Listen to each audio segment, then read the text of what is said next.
anything, and that is practice, practice, and practice. I totally agree with you because it's not like only for NEBOSH exams, even for anything, any excellence you want to achieve, remember this word practice, practice, and practice. Because action is real learning. Like if we are discussing today a lot of techniques and you don't apply, even though you know you have learned some techniques, but if you don't try, don't act on it, ultimately very less benefits going to be there. That means your mind have to be habitual for that particular excellence kind of practices, that means the application of your knowledge, your information.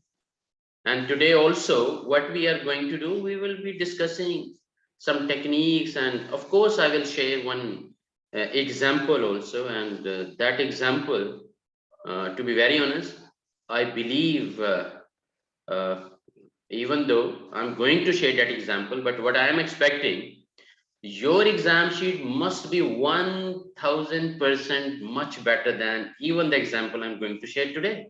Even in my opinion, is the best one, because this is how we generalize and we amend and we make sure it is the best one, and right in as per the mind of NEBOSH examiners also.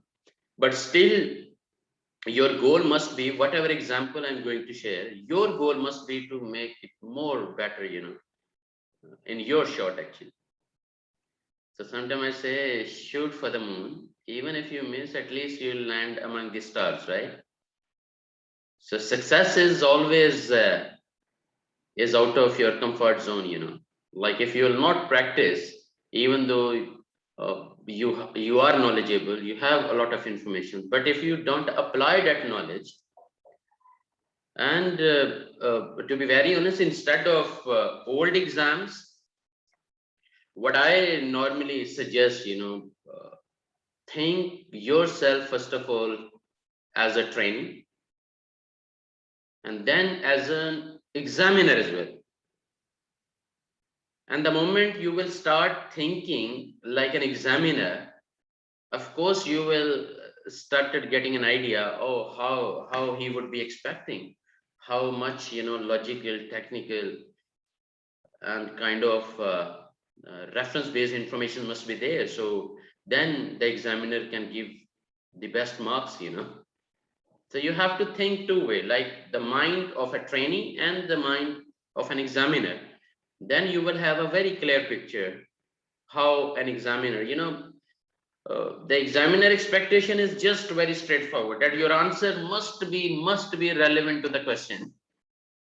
He doesn't want to read or hear so many here and there stories. It really need your to the point and straightforward answer. But yes, if the marks are 20, that does not mean you will write only 2 lines and the straightforward answer is there. So according to the marks, because there is a word count like 3000 words, up to 3000 words you have to write for all questions or tasks given. So we will discuss all these things. But since you Mr. Abdul Aziz, you gave me an important word, the practice. And to be very honest, still a lot of time, like if you go for 1st December exam, a lot of time is there. If every day you take one scenario, even from your own company, let me repeat again, you get one scenario, that means one issue, one challenge relevant to health and safety within your own company. Every day you take one scenario and start resolving, start putting answers as per the, because question you will get questions, a lot of questions, from the book, from like we discussed also. And no doubt the previous exams would another edge, which we'll try to share inshallah.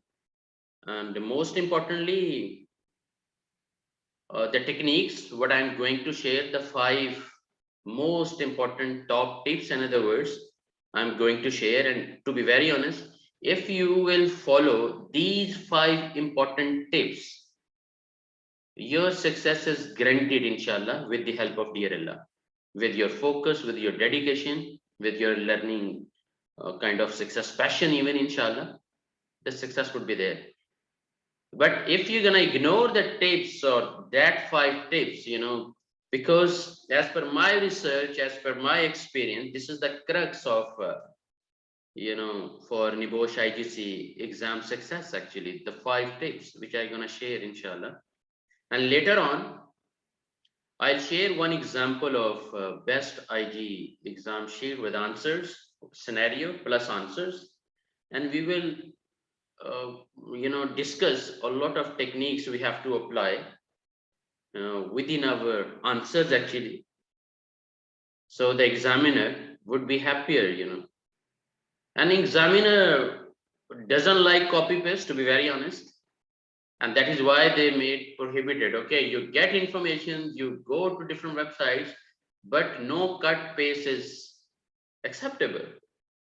That means maybe for one answer, you search a lot of knowledge and informations.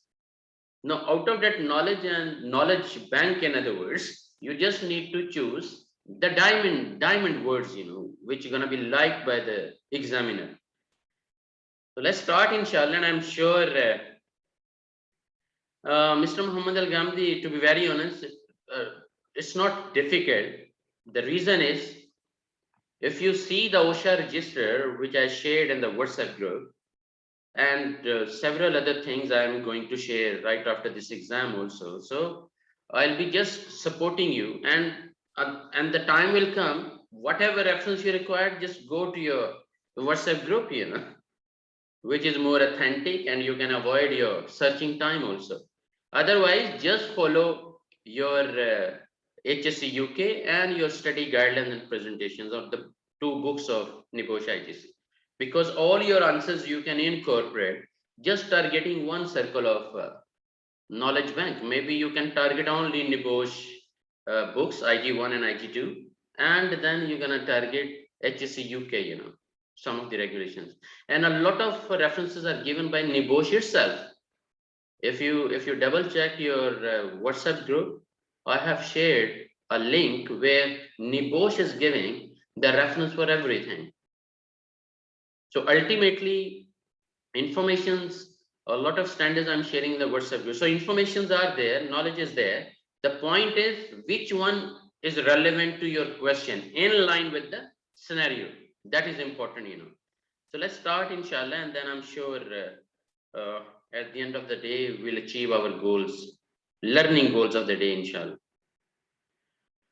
Now, first of all, these are some of the tips given by NEBOSH directly. Give yourself the greatest chance of success and make sure you are prepared before the examination day. So what you have to do, study and revise.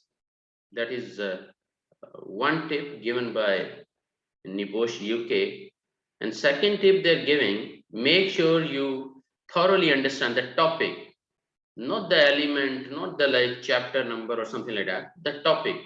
If you remember, I told you that your study must be topic based, because in the scenario, several topics should come in your mind. Oh, in the scenario, what topics is highlighting, what laws he's talking about, what clause numbers of ILO standards he's talking about, what things he's referring, in line with the scenario, which would be helping me to give the answer as well.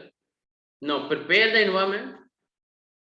That means make sure you have a comfortable desk and chair. In advance, you can make sure the things are there, has got room for your notes, books, and other resources, and make sure it is free from distractions. That means the silent room, that nobody is going to disturb you, at least for those 24 hours. And make sure the lighting is well comfortable and has a good internet connection available. Several people, they face, the internet connectivity, but since it's online distance learning, so how come you can compromise with, good internet? You have to get this internet. But in Saudi Arabia, mashallah, we all have excellent connectivity and internet. Still, if you believe you are in a remote area, I would appreciate for those 24 hours better to shift somewhere, even in your one of your family members, or maybe your friend pool or your relatives, wherever. But make sure you have a comfortable desk, and ultimately it's a game of laptop, which must be available. Now, it's not too hot or not too cold.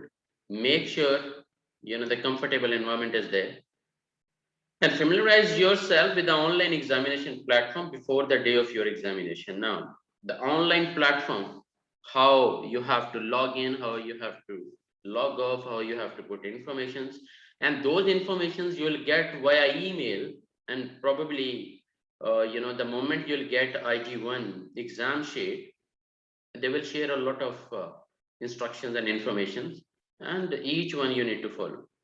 Otherwise, I'll share one link and you can watch it as times as possible.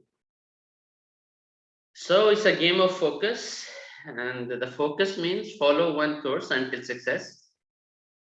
Since you have started NEBOSH IGC, so don't distract your focus, because power of focus is one of the great element in human life, to be successful the way he is dreaming or the way he's expecting, inshallah. Even though it's an open book examination, enable you to sit your NEBOSH assessment on your own, usually in your home or another safe and suitable location where you can concentrate. So make sure you don't forget the word focus. Now, these are the 5 top tips which I told you I'm going to share. What you truly have to be careful with the polarity of your answer actually. That means, are you trying to give a positive answer? For example, adequate training, presence of top management and meetings, some positivity of that organization highlighted within this scenario. Scenario means is kind of an issue. Each is irrelevant issue, just highlighted in shape of scenario. Now, what is your start? Either is positive or negative. Like the negative answer, for example, oh, there is a lack of leadership, inadequate resources, high number of accidents. So either you are going to start with negative grounds. So if you start with positive grounds, yes, every company have some lacks, some kind of gaps in their compliance, but still does not mean that we will start punching them, because we are just a learner. We just going to achieve that exam. So our mind must be observed by the examiner that we are a positive mind actually, rather than he would also start thinking, oh, he's kind of a negative personality, because what they're trying to do is genuinely to pass those guys who are practically sound and have a positive mindset for as a safety professional. That's their intention. And these things, I would say 99% people, they're not familiar. What is the mind of examiner? Like the NEBOSH examiner, what things are important for them, and what they're looking for within each answer you have typed or you have written in your exam sheet. Now, the way you present your answers makes a big difference. So it's up to you how you're going to present your answer, but make sure you start with positivity.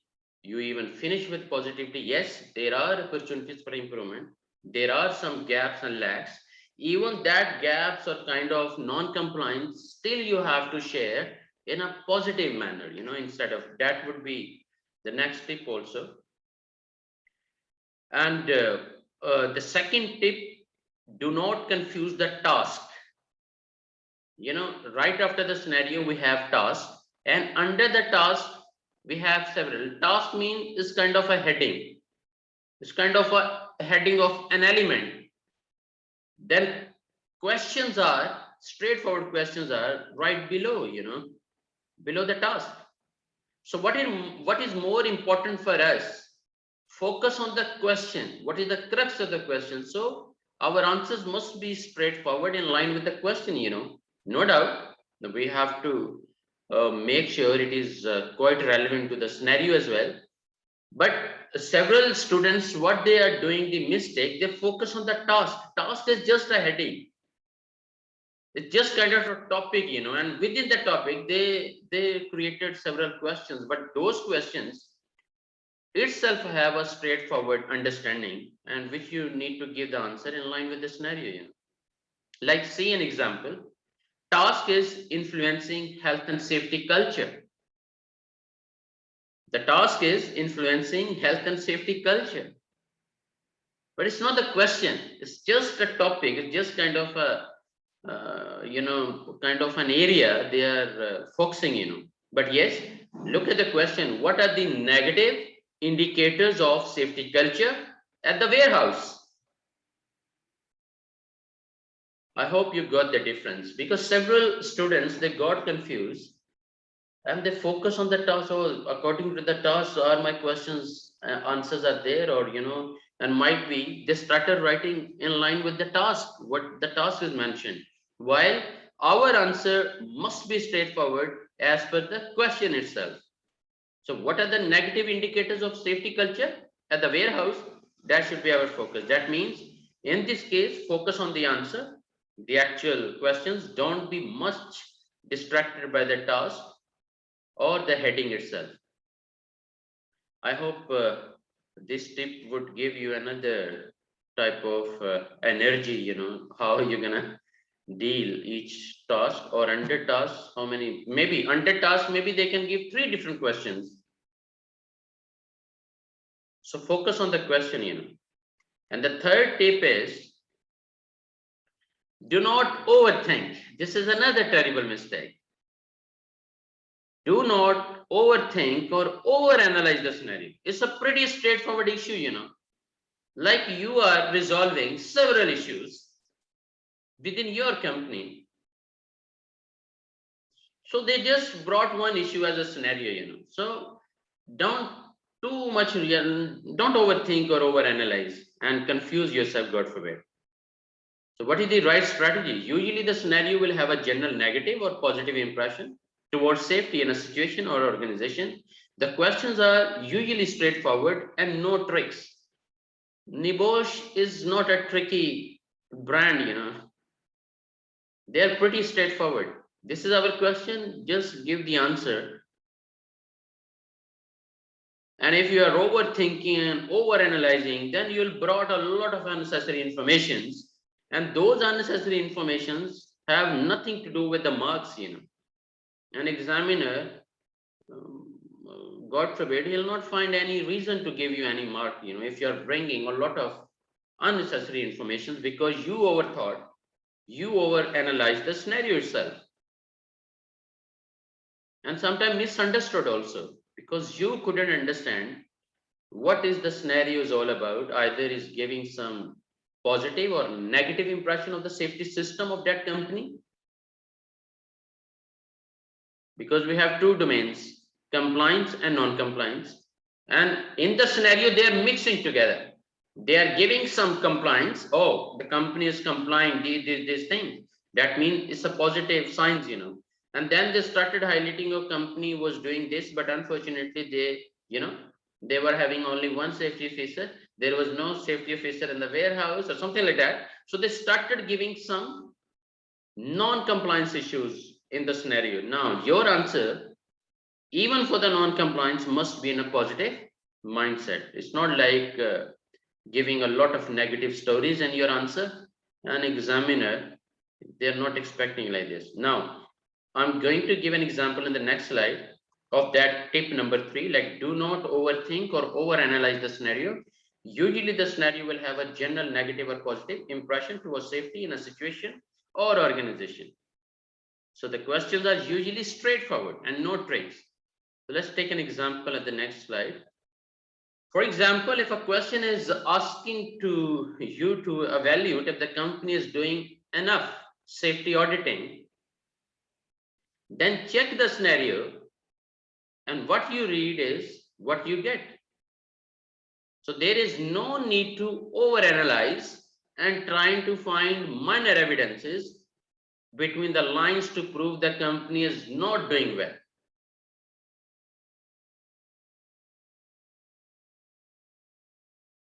So we are not there to pinpoint a lot of negative points or kind of negative things of that organization. It's just a pretty straightforward scenario, and in line with the scenario, they ask some questions, and just make sure you have straightforward answers. So avoid over analysis or overthinking as well. Number 4 tip for achieving your exam IG1, inshallah, the avoid giving introductory text is a terrible mistake, guys. It's a terrible mistake because the topic is internal auditing, and now we are started giving introduction here and there. I'll give some example. Avoid giving introductory text that may not gain you mark. He is talking about internal auditing, and you started what is auditing, what is the benefits of auditing, why audit should be done, and you created plenty of unnecessary stories from here and there, and expecting that the examiner will give you mark. No. You have to give pretty straightforward answer. And yes, if you ask what are the benefits of internal auditing in line with the scenario, give the answer. Then the story is still have some meaning. You need to find out, okay, what are the benefits, or how the internal auditing could be supporting to the internal system and improving things, in each nook and corner of the company or in several departments. But focus on answering the question instead of here and there. For example, if the question is asking you to provide evidence from the scenario that the company is doing safety auditing. I repeat again, if the question is asking to you provide evidence from the scenario that the company is doing safety auditing, so no need to type 2 paragraphs just explaining what is auditing and how it is done, and this is unlikely to gain you any mark. Remember that one. So any unessential or irrelevant information, even though relevant to the topic, looks like relevant to the topic, but not straightforwardly linked to the question itself, no mark. Remember, bear in mind. So this is the number 4 tip, and several students, they're doing this terrible mistake. What they believe is they will write lengthy, long stories and will get mark. It's not the case, my friends. Your every word must be unique enough and in line with the scenario, in line with the question also, rather than putting a lot of unnecessary informations and making yourself satisfied that you have achieved 3,000 words. You go with 2,500 words, but make sure 2,500 words are the most effective one as per the scenario, as per the questions, and have some straightforward meaning. I hope, because since after this training, I will share this presentation, so you will get, after element 11, this presentation also. So I will convert into PDF and will share with all of you, inshallah, right after today's training. Okay. Why I didn't share before? Because I put a lot of new ideas into it and convert, and that's why ultimately at the end I give this presentation to the trainings, because we need to be updated for several things. So no need to type 2 paragraphs explaining what is auditing, and remember that one, how it is done. So don't put a lot of unessential information. Now the last tip is number 5. It's much better if you can break down your answer into smaller paragraphs instead of writing lengthy paragraphs. Break it down, chop up the elephant and make some small portions, even give some heading, and even underline it. And if something is important, even within the paragraph, you believe few words are so much important, so examiner must notice them, then even those words you can underline also. Because our intention is to make sure the NEBOSH examiner will get a lot of reasons to give us better marks. But remember, each paragraph should have a heading of the point you are trying to deliver, again in line with the scenario, in addition to some elaboration on this point. Each paragraph should have a heading of the point you are trying to deliver, in addition to some elaboration on this point. So these are the 5 important tips, and bear in mind, if you're gonna follow them, inshallah, with the help of dear Allah, your success is fully guaranteed, inshallah. Now it's up to you, how much marks you're gonna achieve. So that would be like Mr. Abdulaziz already mentioned, it's a game of practice, practice, and practice. The more you will be applying, like these 5 tips, even though I'm going to share one example, but what if you don't try, if you don't apply, if you don't do any practice, and still you have a sufficient time, mashallah. And this sufficient time you must consider like a blessing. That means you can achieve, you can try for 100% marks, because mashallah you have sufficient time up to December 1st. Now let me share one example of a number 5 tip, how we gonna break down the answer. Like, why it is important, because this makes it easier on the examiner to find the keywords and answer worthy of marks. For example, legal purposes,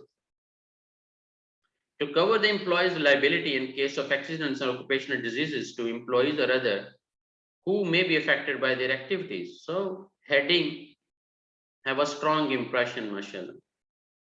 Portionalize, make some paragraphs, but make sure heading is there. But what I mean is, if within the paragraph, if you believe some words are more important and examiner must focus on them, then even you can underline those also, like,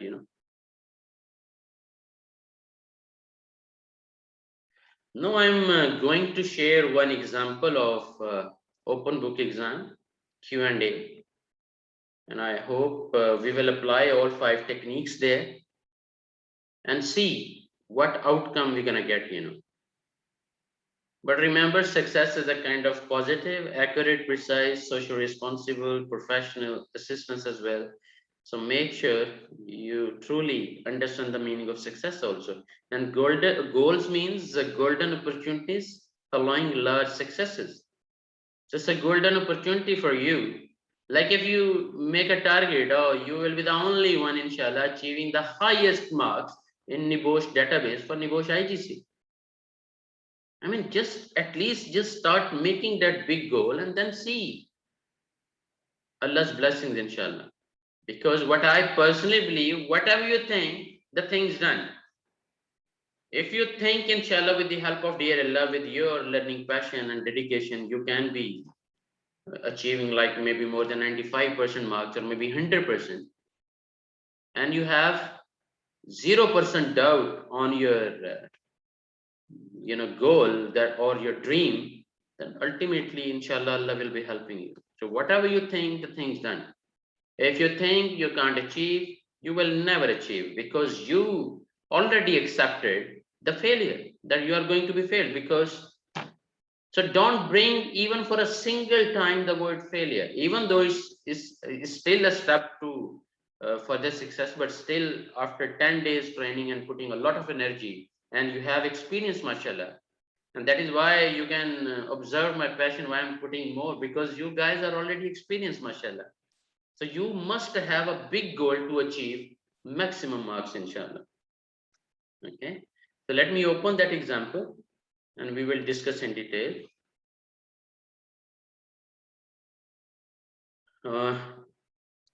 Is it visible to everyone, or should I make it a little bigger? Is it okay now?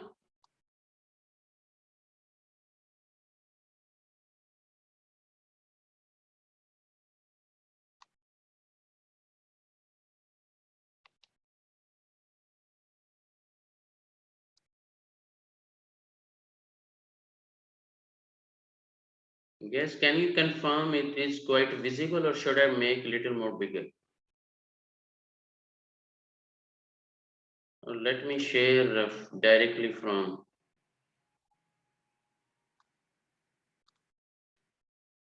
No, let me know, please. No, is it visible?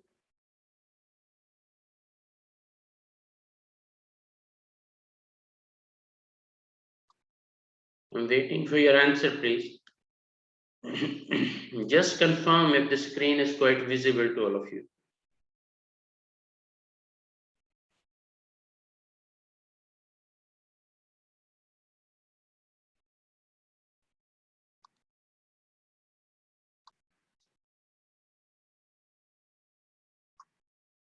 So, guys, this is kind of a practical example because we tried to put all the best techniques into that, and if you're gonna follow at least the same standard,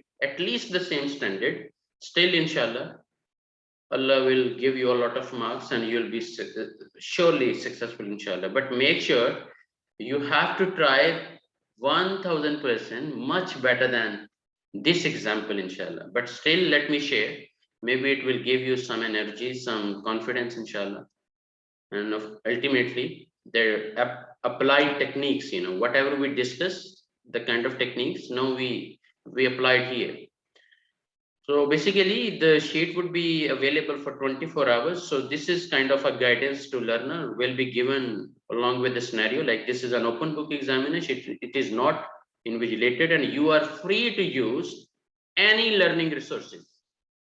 You are free to use any learning resources to which you have access, like your course notes or a website, etc.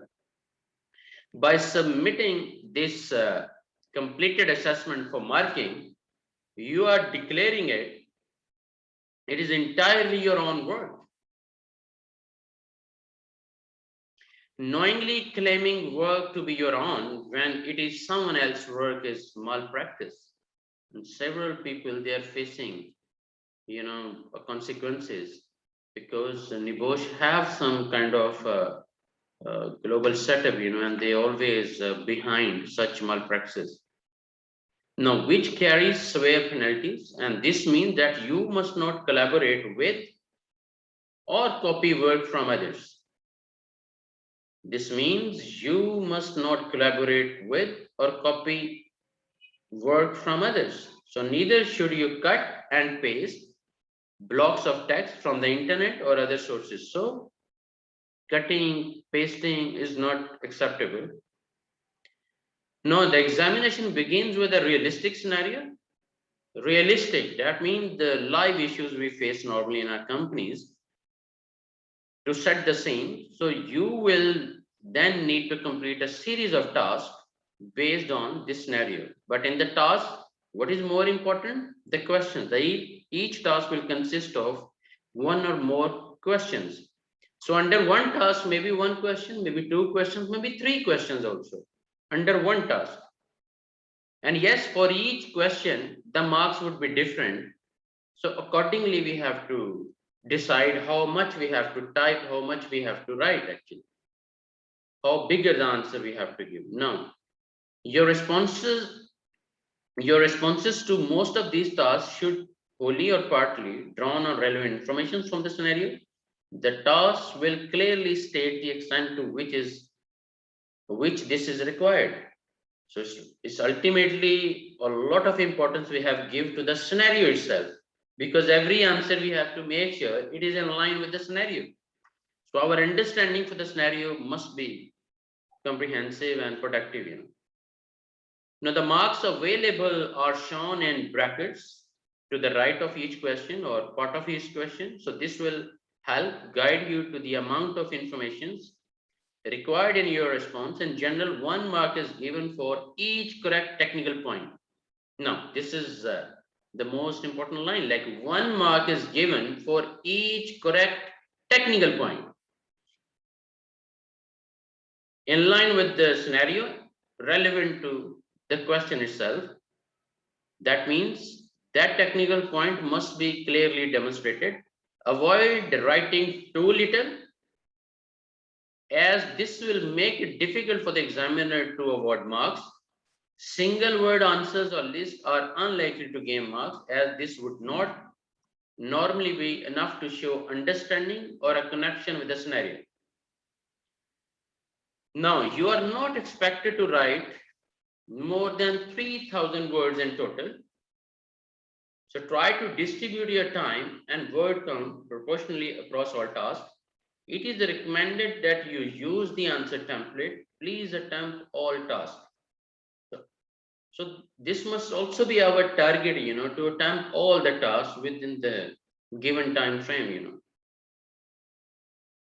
Now, let me just start the scenario because, and normally the scenario must be read by us like, minimum for 2 or 3 times. So we would have a very clear understanding what the scenario is talking about. Look, the scenario is starting, you are the health and safety advisor. So now you have to put yourself into the scene, into the scenario. Like you are the health and safety advisor for a large supermarket store that employs how many employees? 80 permanent workers. The workforce is comprised of workers day and night. That means day and night shifts are there. Day and night shift managers and a store manager.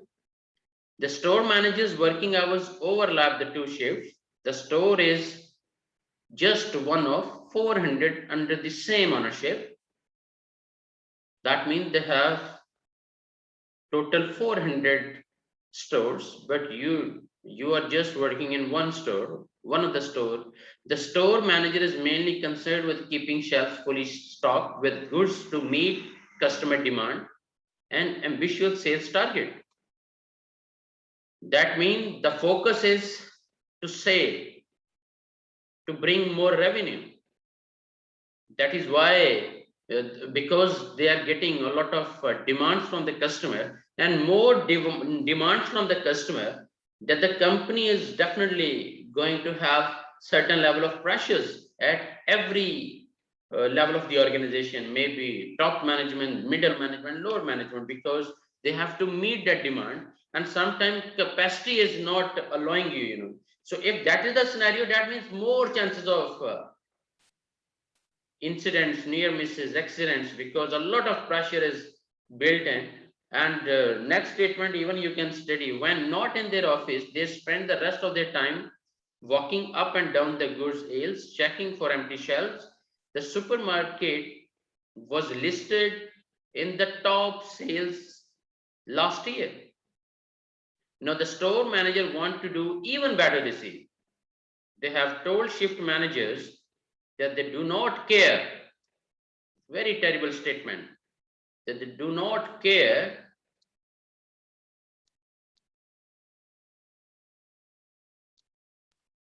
how it is done. But the supermarket must be in the top 5 this year for everyone to achieve their bonus. Now they are giving a gritty part also, that even though it's a positive insight, because this is the way sometimes we achieve our revenue targets and or sales targets, giving some insights of bonuses. If this target will be achieved, that would be the bonus for all the employees. But as a result, the high demand leading up to a busy national holiday period, 20 additional temporary workers have been recruited. Now, immediate hiring is done. 20 additional temporary workers have been recruited.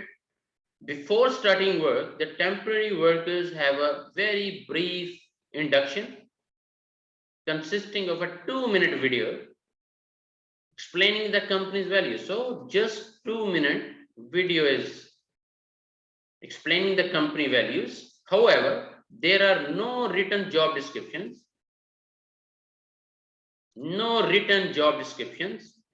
and limited instruction or training how to do the work. So no written job descriptions and also limited instruction or training about how to do the work. This is very limited supervision. Now, there are also no written training records for these workers. Even 2 minutes video is shown, but still no written training record for these workers. The temporary workers are unaware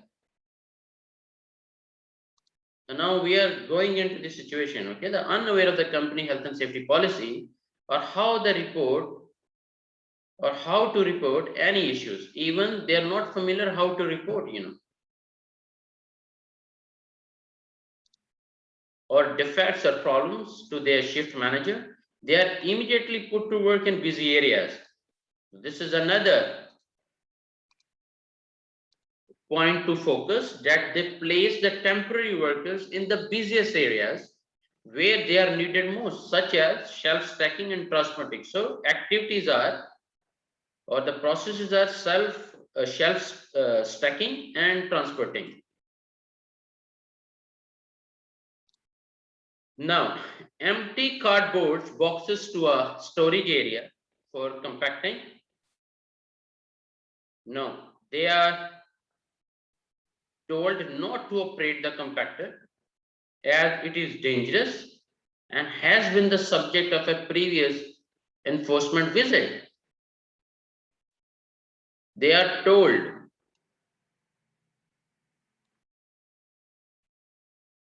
not to operate the compactor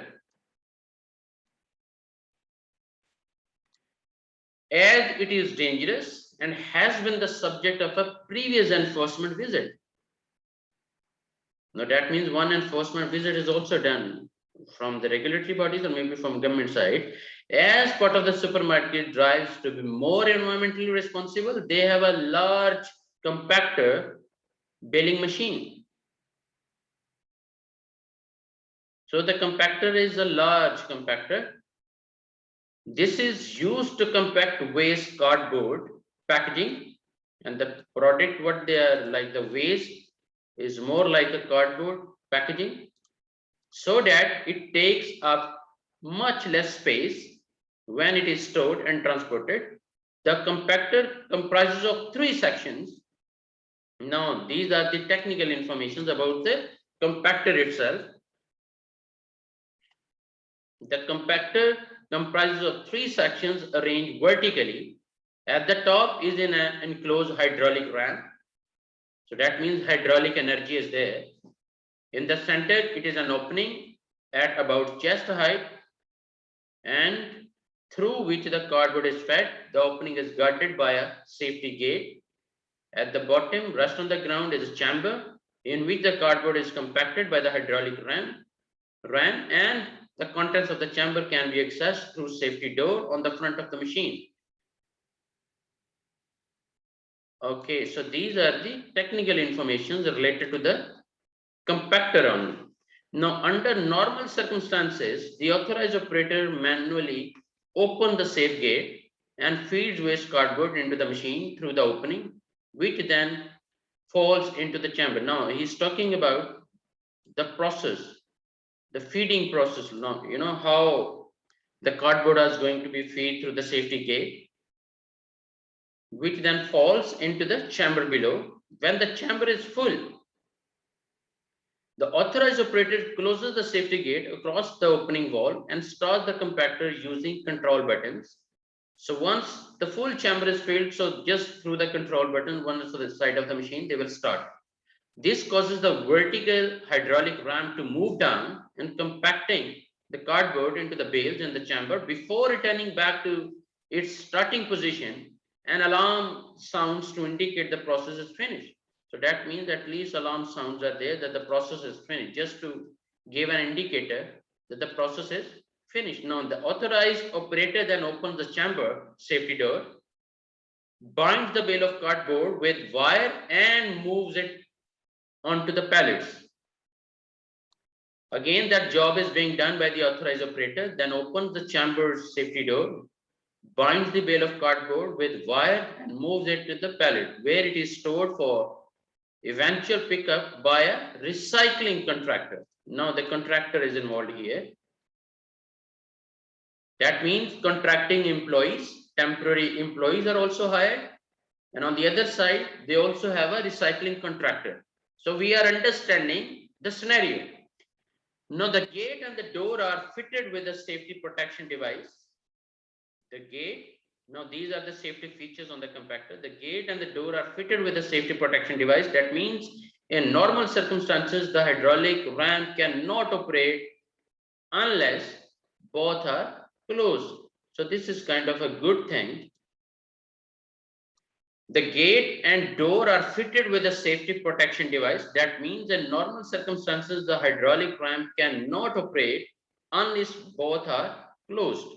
So this is good safety feature. Some months ago, now we can say, the scenario, the real scenario is going to start from here, because here he will mention plenty of issues or what happened, what went wrong or something like that. Some months ago, the store manager had arranged for the compactor installer to train shift managers and experienced workers on the use of compactor. So that means the training was also arranged for the compactor. So this is another positive point. You then help the trained workers to complete a compactor risk assessment. This is another positive point. The compactor risk assessment was also done. The plan was that following on the risk assessment, the day shift supervisor would develop a safe operating procedure. The plan was that following on from the risk assessment, the day shift supervisor will develop a safe working. So it was not yet ready for the machine. However, this supervisor retired and left the organization before the SOP was completed and authorized.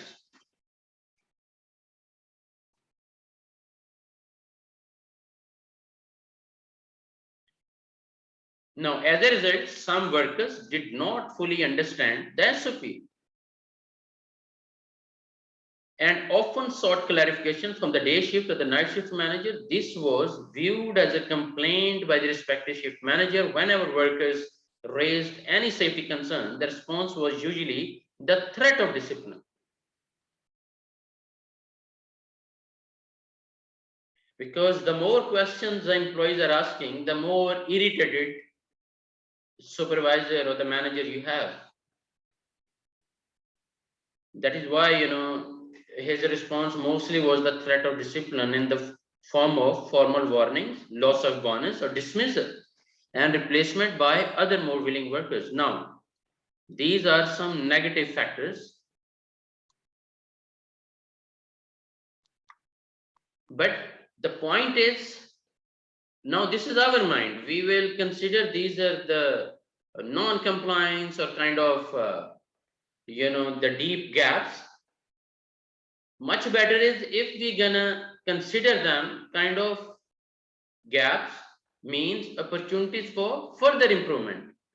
So the biggest room in the world is the room for further improvement. So within this scenario, whatever gaps are highlighting against the safety system, that means you as a safety advisor have a lot of opportunities for improvement, because you are the safety advisor within this company. Now, at the beginning of the day shift, the shift manager was told the compactor safety protection device had stopped working. At the beginning of the day shift, the shift manager was told. That means somebody informed. This is positive, someone informed, someone reported to the shift manager that the compactor's safety protection device had stopped working. No, the compactor continued to operate even when the safety gate was open, because even safety protection device, sometimes I told they put sensors, sometimes they remove wires, they don't want to stop the machine.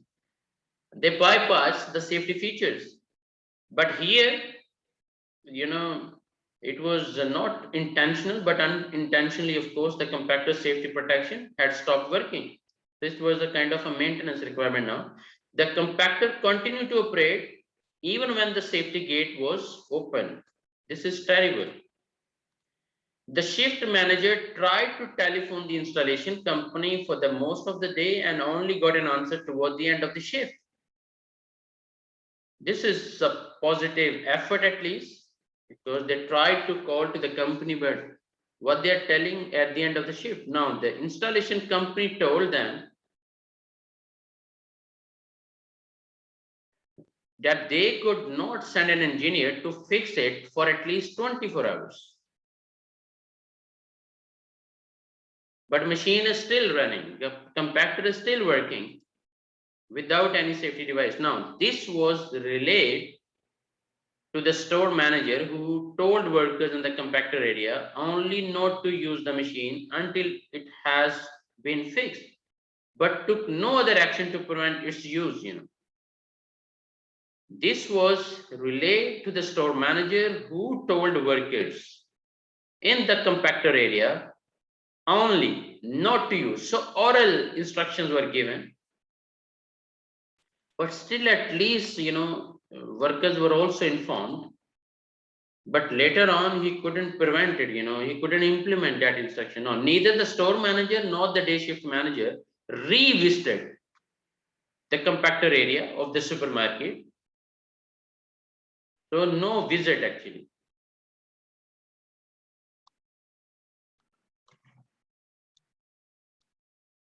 No, of the supermarket at shift handover, the day shift manager simply told the night shift manager that the compactor was faulty and it would be fixed the next day. Again, oral instructions are given, but still good thing, at least they informed.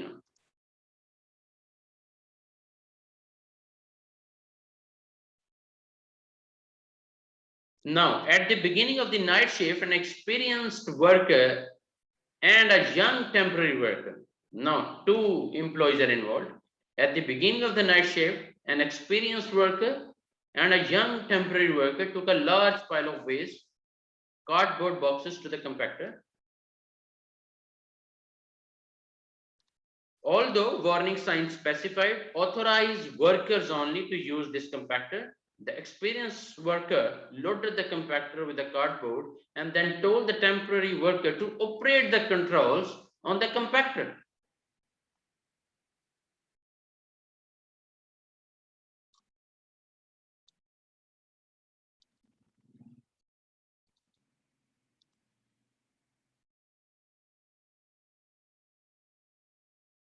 Although the warning signs specified authorized workers only to use this compactor, the experienced worker loaded the compactor with the cardboard and then told the temporary worker to operate the controls on the compactor.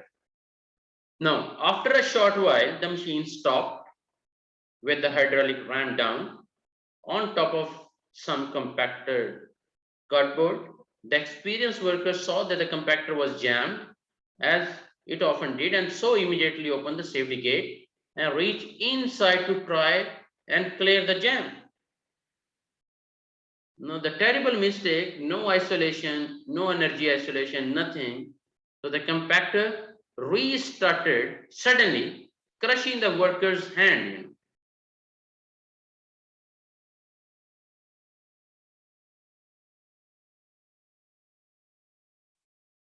So what is the key issue? What happened exactly? Crushing the worker's hand. The temporary worker called the emergency services directly. It's a positive sign, at least he called, as they did not know what else to do. There was no first aider working. So no first aider at the night shift. Especially at the time of the accident, the injured worker was immediately taken to hospital and required amputation of their lower arm. The temporary worker was distressed and advised to go home. As soon as the night shift manager found out about the accident, they telephoned the store manager. The store manager told them to do nothing and said that they would start an investigation the following morning, and that this was no reason to delay fixing the faulty compactor as already arranged. This is another kind of scenario statement. Now, the following morning, you are asked to carry out an accident. Now, you are involved here.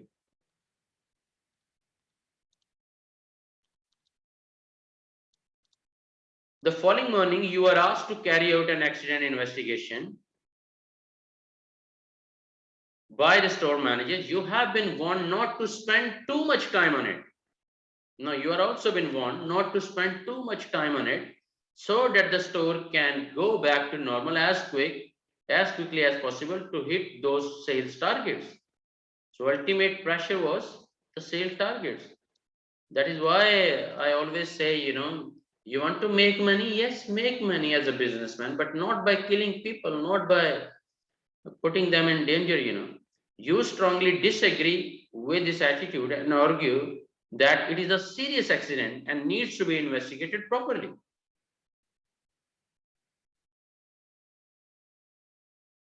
You ask the store manager why the investigation has been left until now, and they reply that you are responsible for such health and safety matters.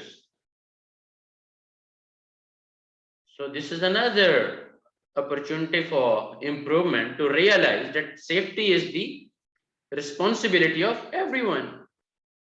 How come you are just always say, oh, this is relevant to health and safety? It's a matter of health and safety. You don't need to interrogate. Either you are the head of the department, as it is your job and not theirs. You inform the store manager that due to the injury sustained, the accident needs to be reported to the enforcement authorities.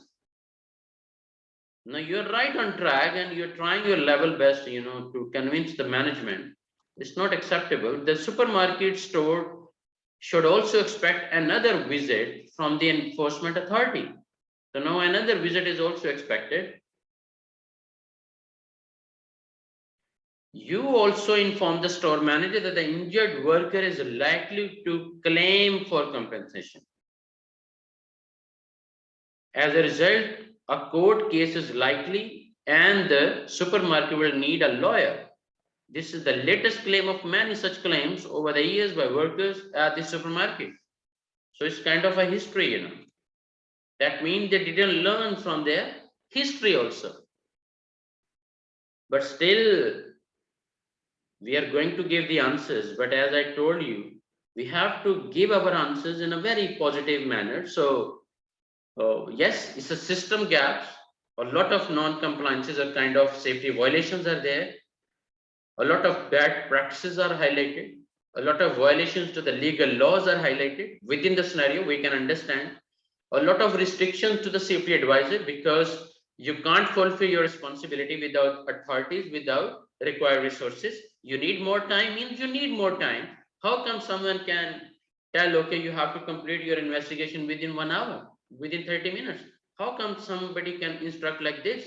Yes, they can request, they can put in a positive manner, okay, please, we'll appreciate if you can do it as quick as possible, because so we can start down our the company in a normal operation actually. But still a lot of negative stories. Now in the answers, our effort must be still in a positive direction. That's my concern, because all are opportunities for further improvement. Yes, there is core commitment also from the leadership, but are we going to highlight, oh, the leadership was really terribly poorly committed? Or we're gonna say, yes, there is a lot of chances to inform and encourage and motivate to the top management to ensure their commitment for safety matters. They have to lead by example. This is one way around, and might be we can arrange a training session for them just like this. Now let's see what are the tasks in line with the scenario. First task is workers' responsibilities in the workplace.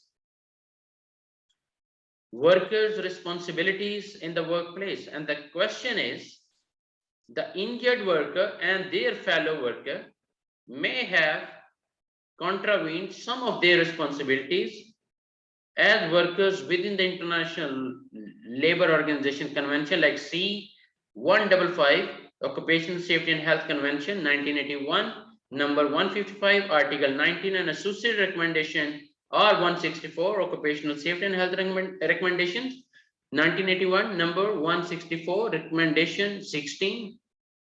Comment on the extent to which Article 19 of C155 and recommendation 16 of R164 may have been contravened.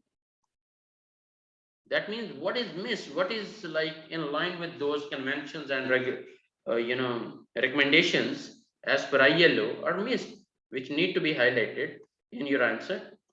Note, you should support your answer where applicable using relevant information from the scenario. So because he is talking about the responsibilities,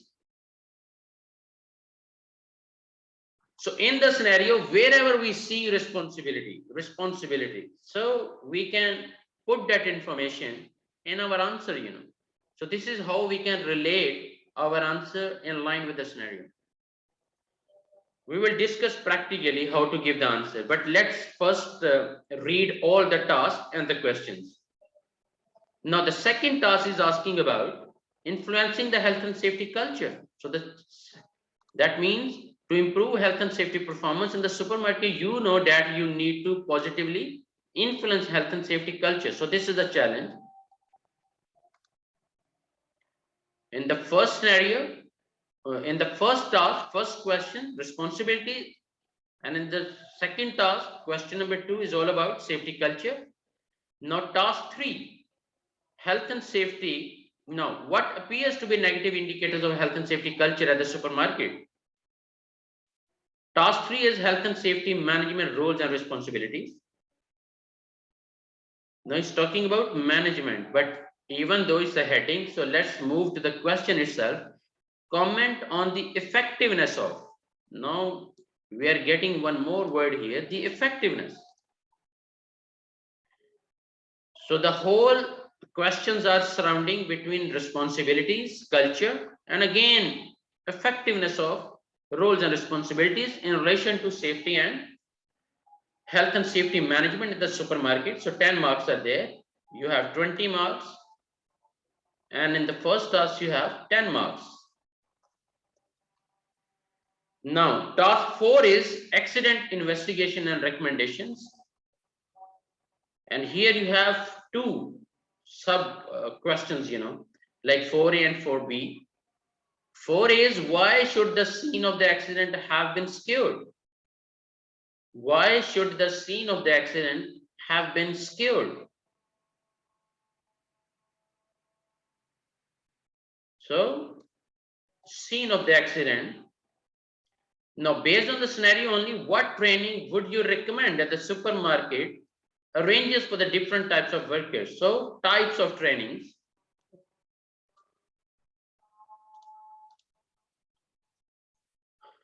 And workers to minimize the probability of repeated accident, So 15 marks are there. Task 5 is determining individuals' human factors that negatively influence behavior.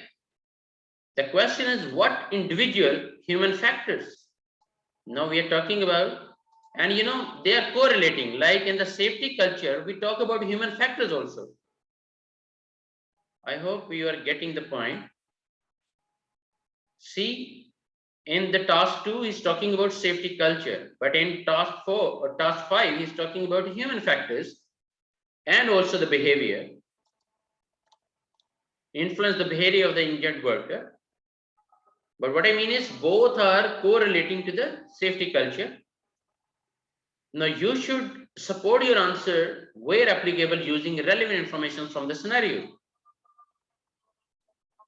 Now task 6 is showing how the faulty compactor exposed workers to greater risk. Showing how the faulty compactor exposed workers to greater risk. But the question is, with the compactor's safety protection device not working, the worker were exposed to significantly greater risk. A good visual way of demonstrating and understanding this is to draw a risk matrix like the one shown below. So then we can show it's a high rating. So immediately the machine should stop and the sensor must be corrected, or just like. But another subpart question is assuming that you are teaching someone who has never seen this kind of risk matrix before. Show how the matrix can be used to confirm that the risk level was acceptable when the compactor risk assessment was initially carried out. I mean, because in the scenario we have studied, the risk assessment was done. Then how come, the rating or the kind of the safety sensor was not covered, and highlighting defaulted safety sensor means the rating could be like 5 multiply 5 is equal to 25, or coming 20 to 25, or maybe 3 multiply 3 is equal to 9, and coming in high risk area like red zone area. So that means the immediate action must be there. So since there wasn't any actions, even SOP was not prepared and no effective training was given. So in that scenario, we can consider even that risk matrix, was useless, to be very honest, because you didn't go for protective or additional or some kind of effective controls to make sure nothing will go wrong. No, assuming that you are teaching someone who has never seen this kind of risk matrix, show how the matrix can be used to confirm that the risk level was acceptable when the comparative risk assessment was initially carried out. Show how the matrix can be used to confirm that the risk level change signaled with the safety protection device not working. When the safety device is not working, that means the risk factor gone up, the probability gone up, the likelihood and kind of severity, of course, could also be there. Now, what additional administrative control measures? Now he's talking about administrative control measures. Could the supermarket put in place to prevent a repeat of the accident with the compactor? Now, the last task, number 7, financial argument for the store manager to improve health and safety. 7, based on the scenario, question, because our focus must be question itself, first of all. Based on the scenario only,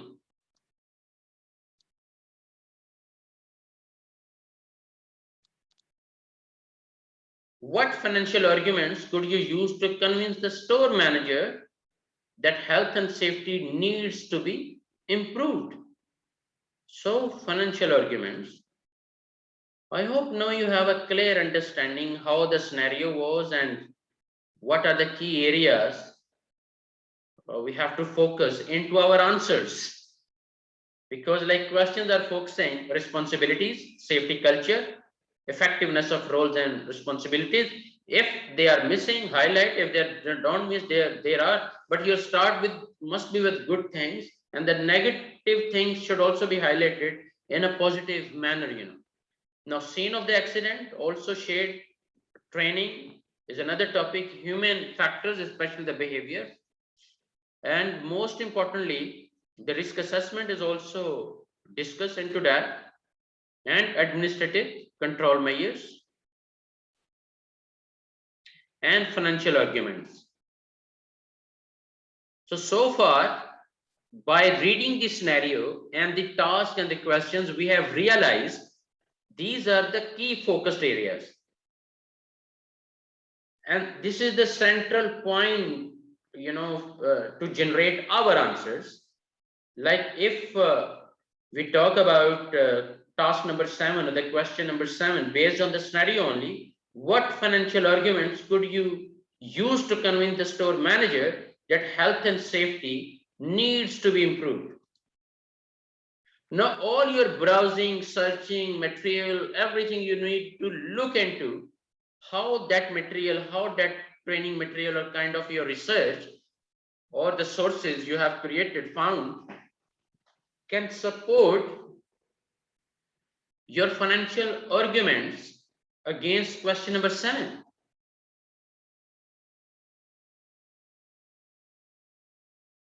I repeat again, guys, you have to understand the real crux of the scenario. Then again, you need to find out the real focus of the question, what exactly the examiner is asking, like what is the center point of that question. Again, example is chop of the elephant, like you need to find out the real meaning or the real question of, in line with the task, even though the task is also given, but make sure you understand the question and its center point. So once the center point is quite covered in your mind, then ultimately your research, your all, the material or the words you will generate to give the answer of this question would definitely be covering only the relevant knowledge, only the relevant words, and you will be avoiding what? All unessential, unnecessary, irrelevant amount of words, you will definitely avoid, because all your research is focused in line with the scenario, in line with the question numbers, and you understood the center of the key words, and accordingly you are finding, you are researching. That is why they gave you 24 hours. 24 hours, collect informations, get complete understanding how you're going to give the answer, but make sure your answers are in line with the scenario and getting maximum links and kind of information from the scenario, and then you start typing or writing your answer, So we understood very straightforwardly the scenario. Oh, you are the health and safety advisor, compactor is involved, temporary workers are involved, store manager, the focus, the sales manager, all focus is to generate the revenue. Health and safety advisor have no value, to be very honest, because they stop him not to do investigation or put more time to investigation. Then we also understood what exactly happened, like the type of accident or incident, and we also understood the emergency response, how they responded to that accident. We understood how they are giving training, and might be the training is only 2-minute video, right? Then we also discuss kind of different responsibilities at organizational level, especially for health and safety domain. So what I mean is we are understanding the crux of the scenario through keywords, and finding the areas, and the same, they're asking mostly in the questions, because the questions are again in line with the scenario. Like, let me know any word which is not relevant to the scenario. Like if we talk about financial agreement, within the scenario, the company was more concerned with the money, with the revenue, right? They want to achieve sales targets, but unfortunately bypassing these safety rules, regulations, and by killing people, by making them injured, right? They want to achieve their sale targets. Same way administrative controls. Of course, a lot of improvements required for administrative controls. Risk assessment was carried out, but again, it was not done the way it should be. Otherwise, proactively, right after the sensor is not working, it must be updated and see how they have to put some additional controls or maybe stop the machine until the sensor is working back. A lot of human factors, behaviors, like the very rude behavior of the management, especially with the safety advisor, stopping him not to investigate, not to put more, and giving him a lot of threats also. Okay, so threatening environment.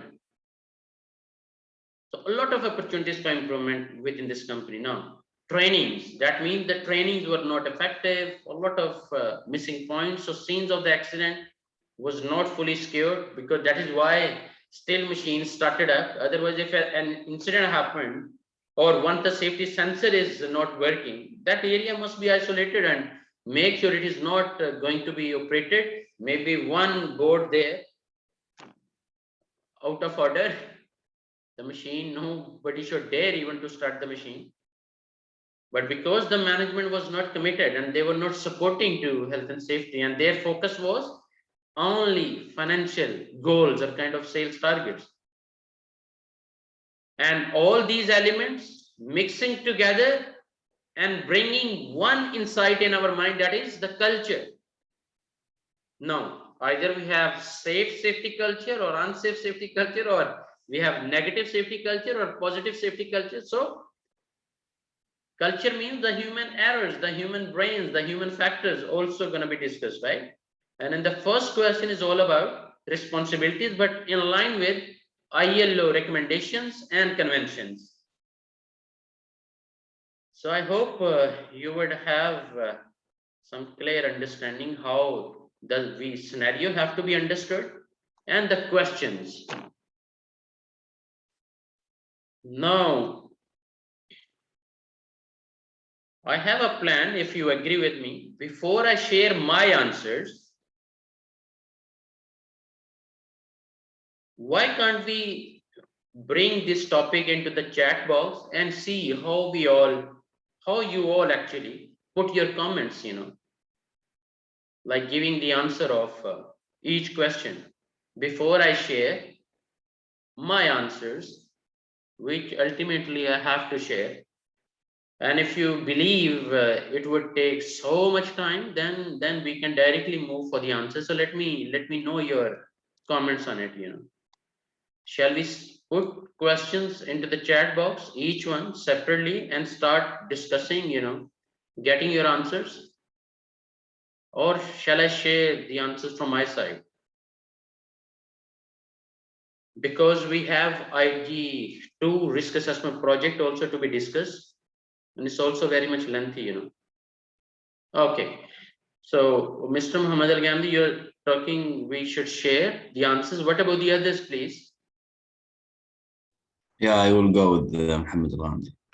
Okay, okay. Okay, great. So we will move on with the answers. But until now, do you have any concern, any kind of question coming in your mind? Any difficulty in understanding the scenario? Any difficulty in understanding the question? Of course, the task headings are quite clear. But more importantly, the question itself. Because if you can understand the scenario and you can understand the real crux of the question itself, the answers would be quite easier, inshallah. Because you have maybe 50% answer, or the words you will take from the scenario, and maybe rest of the words you have researched, a lot of material is available, so you will incorporate. Now it's a comparison. It's a comparison. Let me give you some more insights and then I'll share the answers. Like task 1, question 1 is talking about the responsibilities. Now what should be done is we should go to convention 155 and recommendation 164, and under different classes we should observe what are the responsibilities of employer and what are the responsibilities of employee, and compare either within the scenario all are fulfilled, or what responsibilities are fulfilled by the organization and what are missing. Whatever are fulfilled, we should give some positive insight. So the company was fulfilling these responsibilities, but falling responsibilities, unfortunately, still need to take seriously, to create a better safety culture. And then you start sharing those responsibilities. But again, it is relevant to the question. It is in line with the scenario. I hope you got the point. So we will take the word, we will take the question, and we'll go to our material, either our books or the presentation. Then we'll collect the relevant informations and compare what the theories, what the standards are talking about, and within the scenario, how many responsibilities are neglected or not fulfilled or not followed. Then we start writing our stories, but of course they are most relevant to the question itself. Same way, if they're talking about safety culture, we should study our material, the NEBOSH books even, and see what is written for the safety culture. What is safety culture? What are the key indicators? And then again compare in line with the scenario. That is the reason you are getting 24 hours. Because that is the key benefit of this open book exam. Because in the previous exam pattern, it was quite straightforward. You get the question, you have the answers within the same book, and you start writing, you are memorizing a lot of information, and you start writing, and this is how you were getting passed. But the practical approach was missing. Now what is happening? We are going practically into the scenario and then realizing how the safety culture is encouraged, how the safety responsibilities are fulfilled, and same way the effectiveness is also being measured in line with the scenario, like roles and responsibilities, question number 3. And in 4, we're talking about the accident and accident investigation. and how the scene was secured. Now we will again go back to our theories, our learning materials, and see what is written for accident, investigation, or how to tackle, how to respond against accident, even emergency response. Same way the training and a lot of human factors, again back to the study material and see, or different standards as per your research, and see what human factors and behaviors are influencing the overall health and safety system. And if in line with the scenario, the human factors are well respected or well managed, you are talking or you are writing a lot of good things. And you are also giving reference in line with the NEBOSH RCC material, or in line with ILO, in line with OSHA. These things are very much fulfilled. And your answer is quite relevant to the question, mashallah. Same way the risk assessment, and especially the administrative controls are focused here. And ultimately the financial arguments. So now let me share, before the lunch and prayer break, I can share maybe one task first of all, and then the rest of the tasks we'll try to cover after the break, inshallah. Task 1 is workers' responsibilities in the workplace, and the question,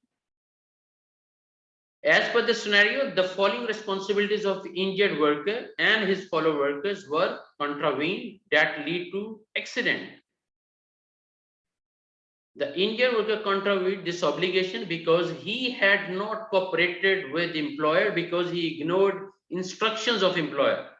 Like if the manager have told, even orally, verbally, at least it must be respected from the workers.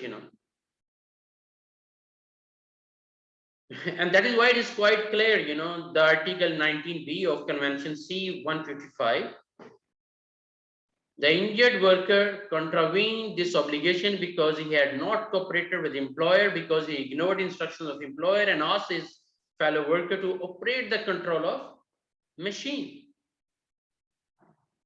Now, Article 19F, Convention C 155, the injured worker and his fellow workers contravened their responsibilities because they did not report. They did not report. Here, they did not cooperated, and here they didn't report actually the danger to the concerned person immediately, as per ILO recommendation or 164 1981, number 164 recommendation, or 164 1981, number 164 16A. This is also saying the responsibilities. This was the responsibility of the injured worker to take reasonable care of his own and his co-workers' safety, but he asked him to operate the control, which he was not authorized to do so. By doing that, he put himself and his co-worker in danger. It's another violation. That means this was the responsibility of injured worker to take reasonable care of his own. So safety is everyone's responsibility. So this article was also, this recommendation was also violated. Now recommendation 164 1981, number 164, like 16B, as per scenario, the temporary worker contravened his responsibility by following the instruction of injured worker to operate the control on compactor, and as per this recommendation, he should comply with instructions given to him.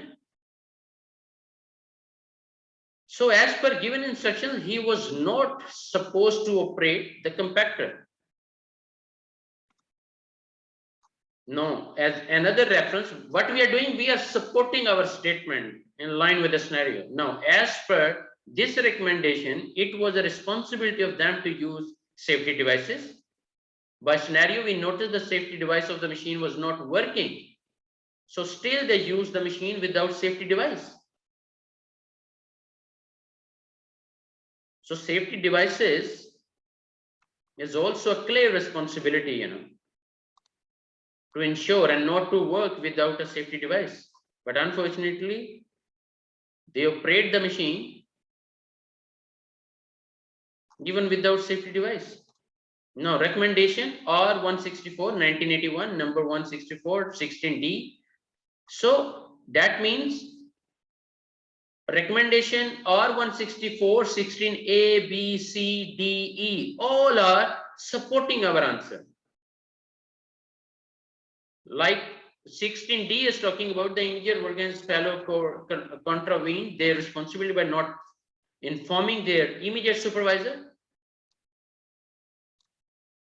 okay, about danger situation, which was malfunction of safety protection device of the machine. Recommendation R164, that means 16E, co-worker of the injured worker contravened his responsibility of accident reporting because he had not properly reported the accident. He directly called the emergency service instead of reporting to the internal person. So what we are doing, we are writing in line with the question of, and this is the question, let me put that question here also.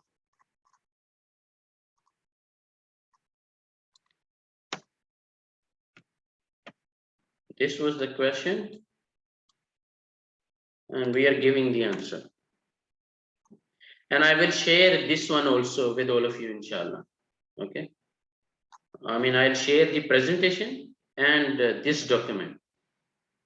So you will have a more deeper understanding. Whenever you get time, just go through it and see. And what should be your effort? Your answer, maybe you can create 100% much better than this even. That is your mashallah intelligence or kind of involvement as a passionate learner.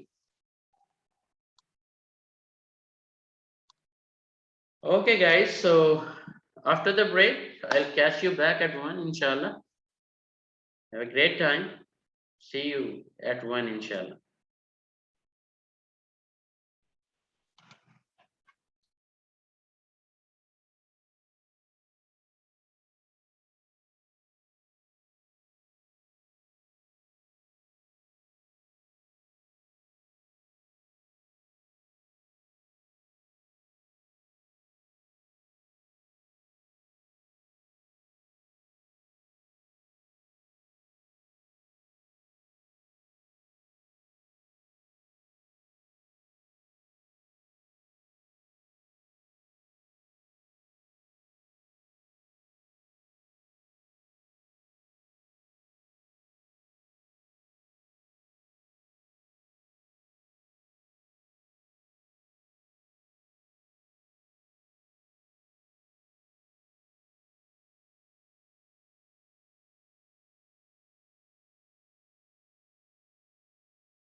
अस्सलाम वालेकुम।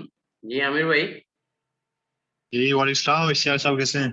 जी अल्हम्दुलिल्लाह, आप सुनाएं बाबर भाई? ठीक ठाक है माशाल्लाह। सब अल्लाह का शुक्र है, सब ठीक ठाक। क्या बात है माशाल्लाह। क्या जी, पाकिस्तान में ही बैठे हैं आप, गुम हो गए। बस देख लें इंशाल्लाह। बस वो डायमंड का अच्छा, वेट हो रहा था, अल्लाह ने अता कर दिया। आप चल देख रहा सेशन जी ज्वाइन बाबर की है भाई। कि अभी कम ही है मेरा? 6 पार्टिसिपेंट्स आर देयर, राइट? नहीं नहीं, okay okay. 7 participants are there. Actually will start back at 1 o'clock, क्योंकि अभी वो लंच ब्रेक है।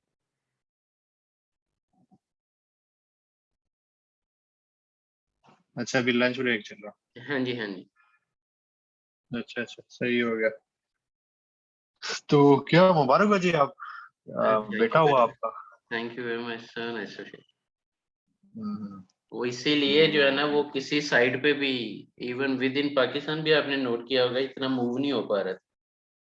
तो पूरा नहीं नहीं, जब मतलब उधर इस चैम्बर वक्त। वगैरह में जा रहे हैं, चैम्बर ऑफ सियालकोट तो पता नहीं किधर हाँ जी, वो तो आप माशाल्लाह मीटिंग, फ्री हैंड हो गया ना, अल्लाह अपनी हिफाजत में रखे। मीटिंग्स वगैरह तो कर रहे हैं काफी।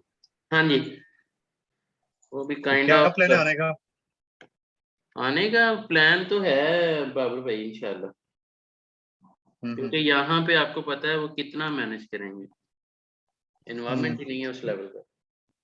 ना इकामा वैलिड है या क्या सीन है? इकामा जो है वो एक्सपायर्ड है, लेकिन ये कि कफील से बात हुई है, वो कह रहा है कि जब भी तुमने आना है बस 15-20 दिन पहले मुझे बताना। सही, वही ना, उसको रिन्यू करवा दें, क्योंकि नए लेने में तो अच्छा खासा वो एक्सपेंस आ जाते हैं। नहीं आ सकते 5 साल तक। हाँ, बल्कि आ भी नहीं सकते वो, जो अगर नहीं आते छुट्टी जाके तो 5 साल कर दी, 5 years बैन होता। हम्म। तो इसलिए यही है कि वो उस पे रिन्यूअल करवा के ना। नहीं, دكتور मुझे जो अभी तक कफील की माशाल्लाह जो स्ट्रेंथ है, उसके अकॉर्डिंगली तो ये है कि कोई इशू नहीं आएगा, चाहे किसी भी मतलब يا دكتور हर चीज। अभी तक तो मुझे वो यही ओके। कह रहा है, क्योंकि मैंने पैसों के मसले पे कभी उसे तंग ही नहीं किया। हम्म तो इस पॉइंट ऑफ व्यू से उसने يا भी वो। تيتشر हाँ जी, बस वो ये उसकी डिमांड है कि 20-25 दिन मुझे पहले बताना है, बाकी जो भी प्रॉब्लम है वो मैं उससे उन्हीं दिनों में रिजॉल्व कर लूंगा मैं। कोई इशू नहीं है।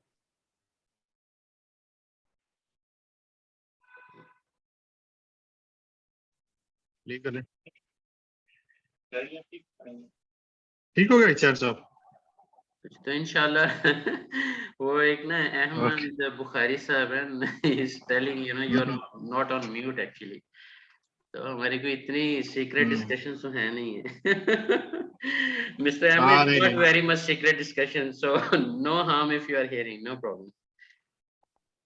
we cannot understand but maybe you are saying something else. Yeah, yeah, that's pretty fine then. يلا thank you دكتور. Thank you very okay much. Okay, I am living from here.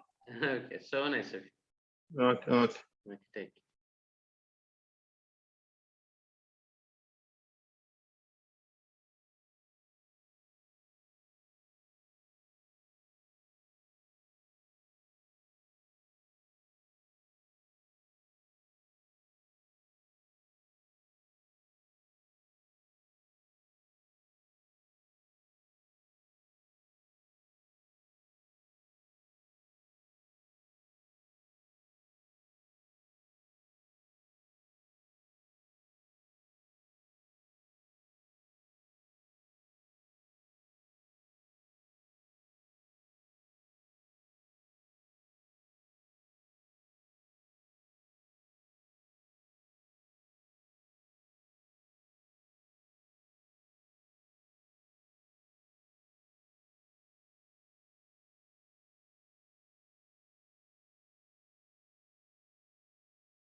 Assalamu alaikum.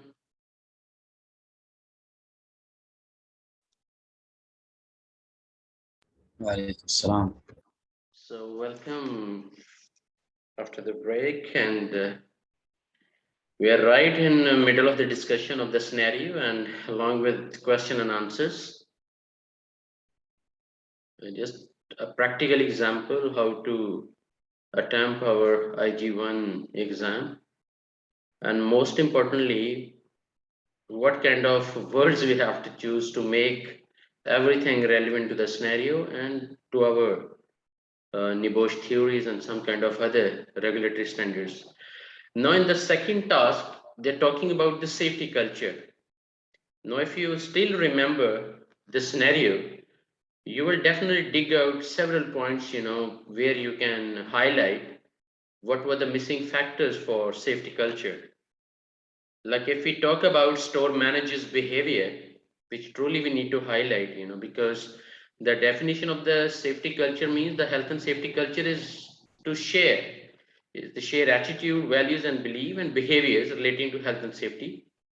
Even though these will either be positive or negative, falling or the negative indicators of health and safety culture at the supermarket in a given scenario. No, you will see a lot of points, just relating to the safety culture, like store manager's behavior. Since you notice his focus was just to achieve the targets, but considering or ignoring, and in other words, a little bit negativity towards health and safety because his purpose was to achieve sales target without considering health and safety of the workers in the supermarket. Then another point, reoccurrence of the accident. Since you evaluated, there were several incidents in the history as well. So that means the reoccurrence. One-time accident, of course, is a great opportunity for learning, even though it's bad, but still it's a source of learning, and we can avoid from repetition of the same incident.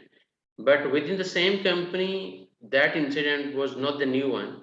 That is why the reoccurrence of accident also an indicator of the culture of that company. As the poor health and safety culture followed, it can cause the accident reoccurrence as the safety protection devices stops working, but morning shift managers did not take proper action. So you are bringing several points from the scenario and putting heading and making them underline, and it leads toward accident. It was observed and passed that workers are compensated after accidents.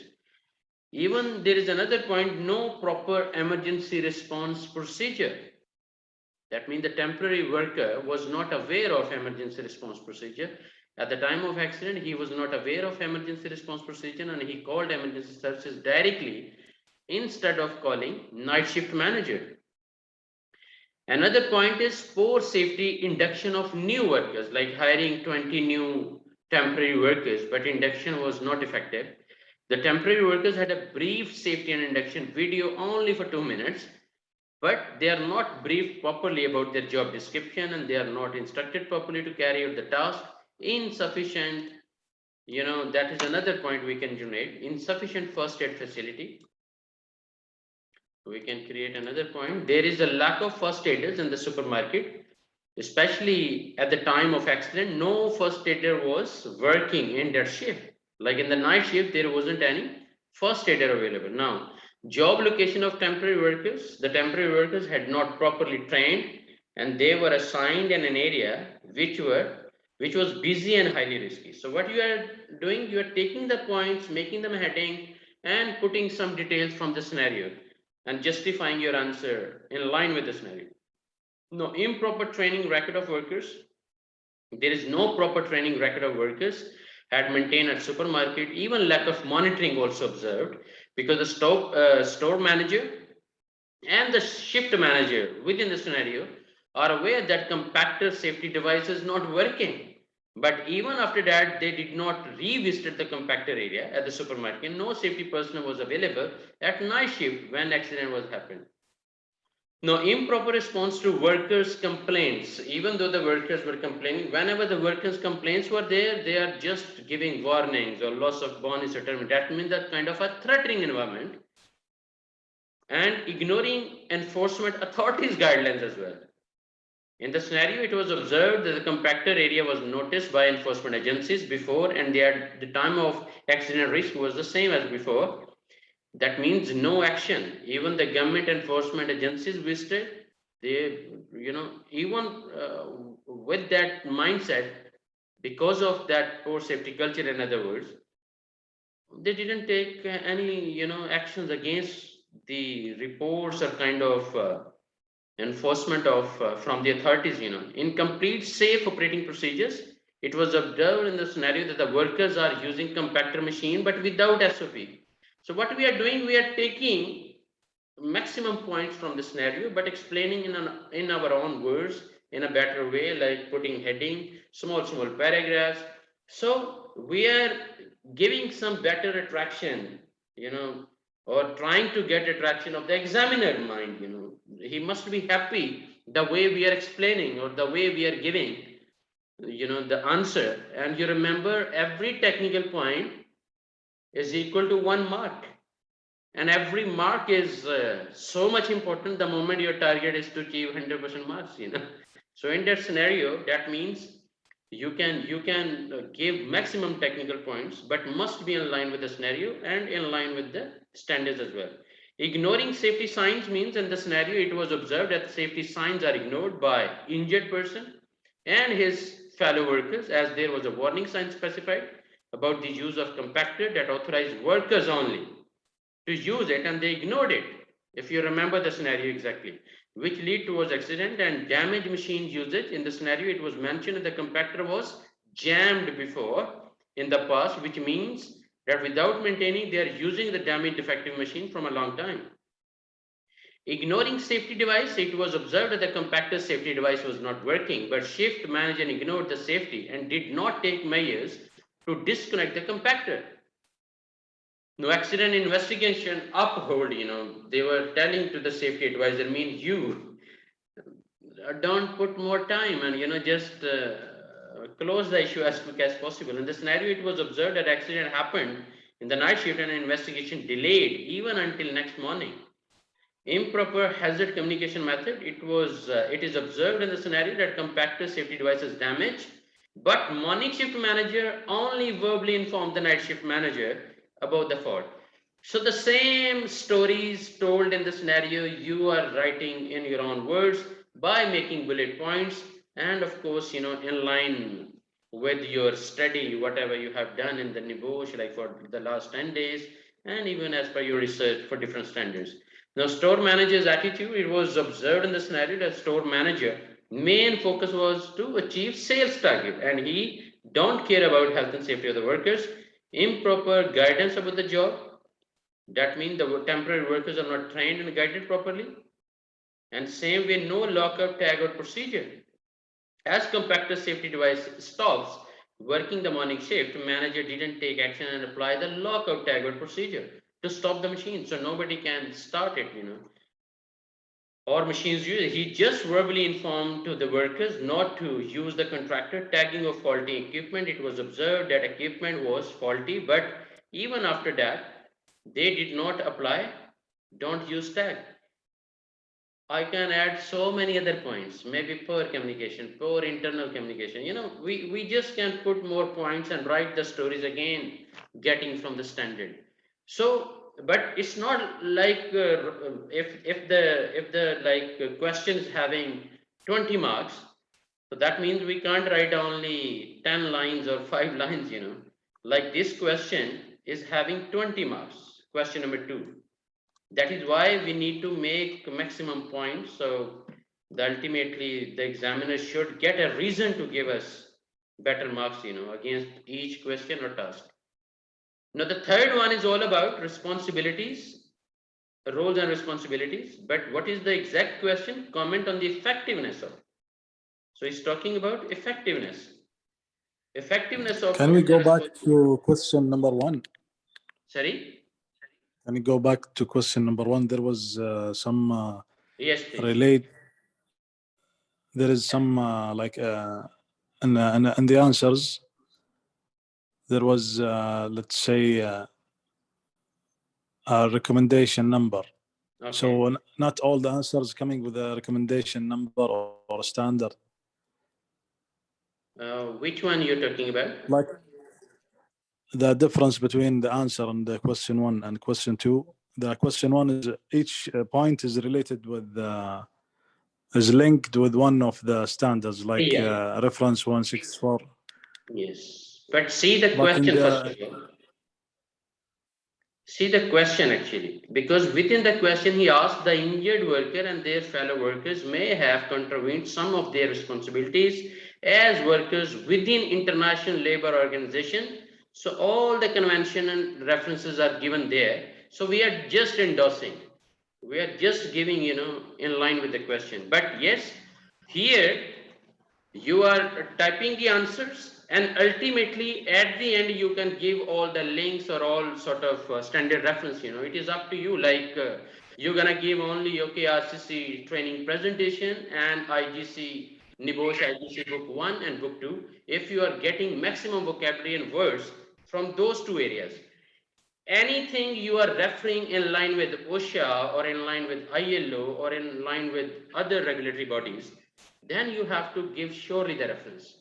If your answer you can cover just by getting the words from the scenario and writing in your own word and making bullet points and highlight, like we are talking about safety culture. So I told I can add several more points still in line with the scenario, but it would be too lengthy. So that is, it's not like 100% zero tolerance or kind of mandatory that you have to link or give the reference for every word you are writing. No. But it must be in reference to the scenario, and that is the greatest reference, because you are not writing anything irrelevant or unnecessary. You are relating your every sentence with the scenario actually. That is the purpose. It's not like that everything we have to. Yes, if you want to give reference of a safety culture where it is discussed, find some reference. Can you find any reference from OSHA? And if you are writing something from that standard and typing here, then of course you can relate few of the words, few of the things you have noticed for the safety culture from OSHA regulations. But if you are not giving any kind of things or taking from different regulations, then no need to write. Just what is the reference? The NEBOSH, the scenario, and the NEBOSH books and the training material, and that is another strong reference. And my own words. I'm writing in line with the scenario, and these are my own words. I mean, I'm not copy pasting from any regulations. I'm writing in clear understanding against the scenario, and that's also okay. That means you are not writing anything without reference. Like see each point, and what we are writing, definitely it is highlighted in the scenario. The scenario is a great reference, and that is their key point. The NEBOSH examiners always, the moment they check papers or they give marks, they just relate all our sentences, words must be in connection with our scenario. Anything beyond the scenario, they consider is unnecessary or kind of unessential material. Like I gave you 5 top tips, if you remember. I hope it's clear. And why question number 1 and question number 2 are different? Because question number 1, the nature is different. He's giving recommendations and we are endorsing. Yes, as per recommendation or R164, 16A, B, C, D, E, all are talking about responsibilities of the employee. That is why the nature of question must be understood, and accordingly we have to give answer in reference to the scenario. I hope it's clear now. Okay. For the reference, there is a space in the answer sheet below, so I can put all my reference. Yeah, you can put but I mean, for is it necessary to write like exact page and exact like standard or book? On question number 1, it was important. Is enough. Against question number 1, it was important because they have given the reference in the question itself. That was mandatory. I repeat again, in the question number 1, See, all the conventions and kind of recommendations, references are given. So now we just need to pull some words and writing in reference that yes, it's right, in line with the scenario, several conventions and recommendations clause related to employees' responsibilities or corporations or giving some reasonable care to their safety is ignored actually. So we are proving, through the laws against question number 1. And why we are giving all reference is part of the question. If it is not part of the question, he's generally asking about response. Like next question will come. Only they're talking about responsibilities. Now, if you are writing responsibilities from IG1 book, so what you are giving NEBOSH book, NEBOSH IG1 book or training material, that is your reference. And it's enough. It's acceptable. But what I mean is, if you are writing something from ILO, from OSHA, from API, from ISO, from WHO, then surely you have to tell that source, because you are justifying and making your answer more productive. Choice is yours, actually. That is why you get 24 hours to make your answers more practically sound, because you are giving solutions in line with this scenario. I hope, and thank you very much for this important question, because I got chance to explain more deeper, mashallah.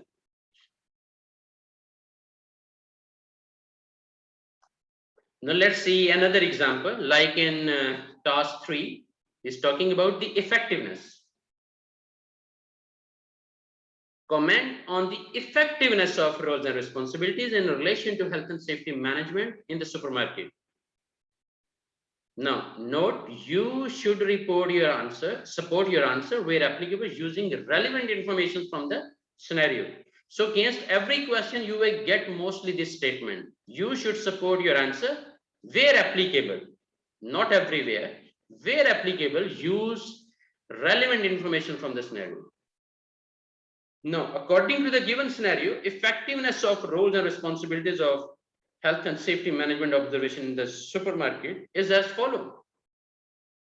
Number 1 is lack of leadership, because in the supermarket, there was lack of senior management leadership presence for health and safety, like no general manager is discussed, no managing director, no CEO or the president of the company, no directors, only the managers or the health and safety advisor.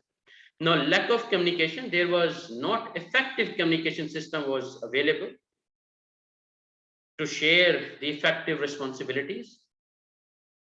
Now, improper supervision of activities. For critical activities, no proper supervision was provided. And it is justified again as per the scenario, because if you study scenario 1, 2 or 3 times, each point you can relate to the scenario for sure, inshallah. Now, improper accident investigation, another point, because that is a major responsibility, but management was not monitoring the accident investigation procedure. Even that is why there was a delay actually. Now, lack of resources, there was a lack of resources to correct the unsafe condition of damaged machine, and it was jammed even before as well. Safety policy, temporary workers were not briefed properly about supermarket safety policy, because that is your major responsibility also as an employer or as a management. You have to make sure that everybody understand the crux of the safety policy so they can follow. And it's a zero tolerance document, everybody have to respect. Now, risk assessment review, to review risk assessment and performance, no system was available. Okay, because again, all points are discussed in the scenario. So the more better you understand the scenario, the more better points you can pick out and start writing in your own words. Because copy pasting is not, even you can take some vocabulary from there, but you have to type from your side. No cut paste is acceptable. And several trainees, they do mistake. They have right answers, but they're just copy pasting the relevant material and putting into the sheet, which is again not acceptable, from NEBOSH examiners. Now, hazard recognition and incident reporting. hazard recognition and incident reporting was not effective. Monitoring of safety performance, there was not appropriate monitoring of staff safety performance. And this scenario basically giving all the, God forbid, because very few things were good. Otherwise, it was a totally collapse of safety management system. And that is why the repetition of accident were there. That is why poor commitment, no effective responsibilities, no monitoring, incident investigation was not good enough. Effectiveness and training was not good, like induction was not giving. Overall, if you collect several points, same way, establishment of safety performance. It is the responsibility of health and safety management to establish safety performance goals, but it is observed in the scenario that store manager goal was to achieve sales target. And through these points, we are quite mentioning, that the effectiveness was not achieved, by allocating roles and responsibilities in relation to health and safety management in the supermarket. Now, the number 4 is accident investigation recommendations. Now, we need to collect maximum points related to accident investigation. Either we are happy, oh, the supermarket was doing excellent in an accident investigation. They were very committed, they were doing it. Or if they're not doing, we will not agree. We will say, the scene of the accident shall be secured to restrict. That is the first point, which was not done. The entry of authorized personnel only. Accident scene should be secured to save other people from different hazards which could present in accident area. Accident scene should be secured to prevent any alternation in the evidence by an individual. Accident scene shall be secured to gather circumstantial evidences, or even accident scene should be secured to collect factual evidence. And secure accident scenes will provide proper and real sketch of accident scene, which will be helpful to find out the cause of accident. So here I can add few more points in line with the scenario.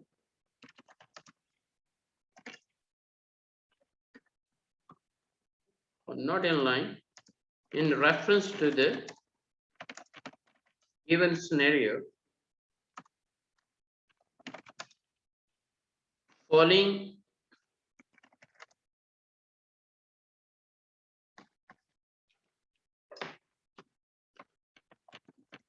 steps were not being followed.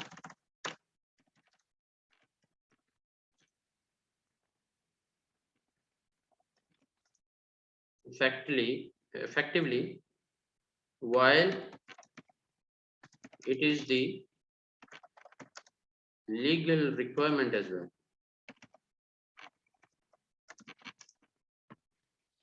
Now, so we are relating it more deeper with the scenario. And now we start putting the points. Now these points, if you study accident investigation, one of the chapter we discussed, if you go to that one, you will get several points, So sometimes it's not mandatory that everything you have to get from the scenario then put here. It's talking about accident investigation, what things are missing there, just highlight.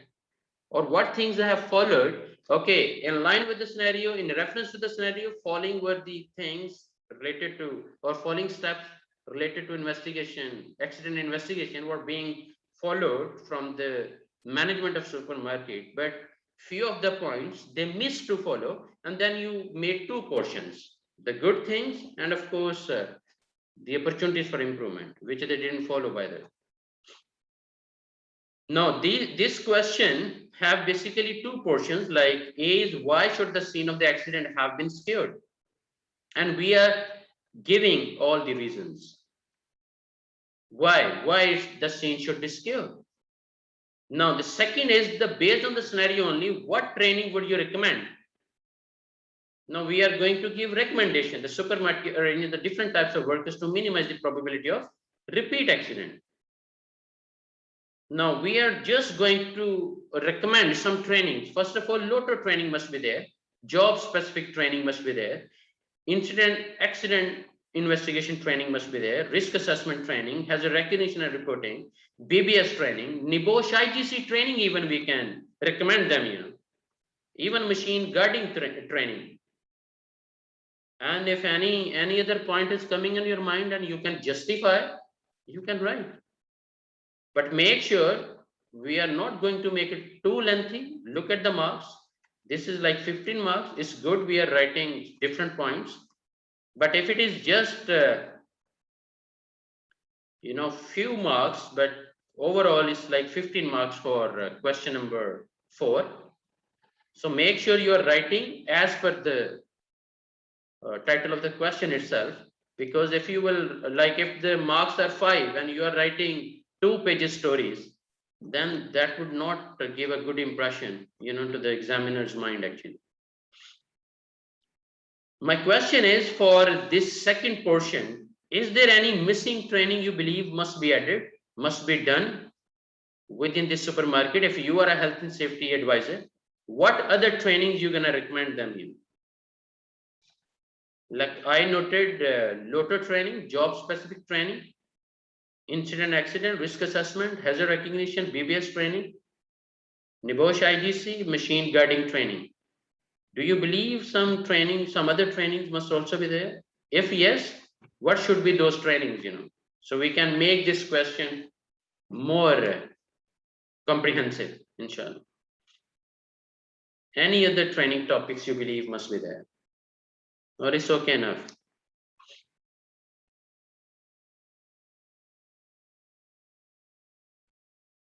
Any other training, please, in line with question 4B. Because according to the given scenario, this is what I would recommend, the following trainings for supermarket managers and workers. Any other point you believe must be there? Otherwise, we can move on for task 5. That is why I'm discussing in Word format. If something we all agree must be added or must be deleted, we can agree, and we can make it more accurate, inshallah. Because ultimately the purpose is to learn the way we have to give answers. Any other point?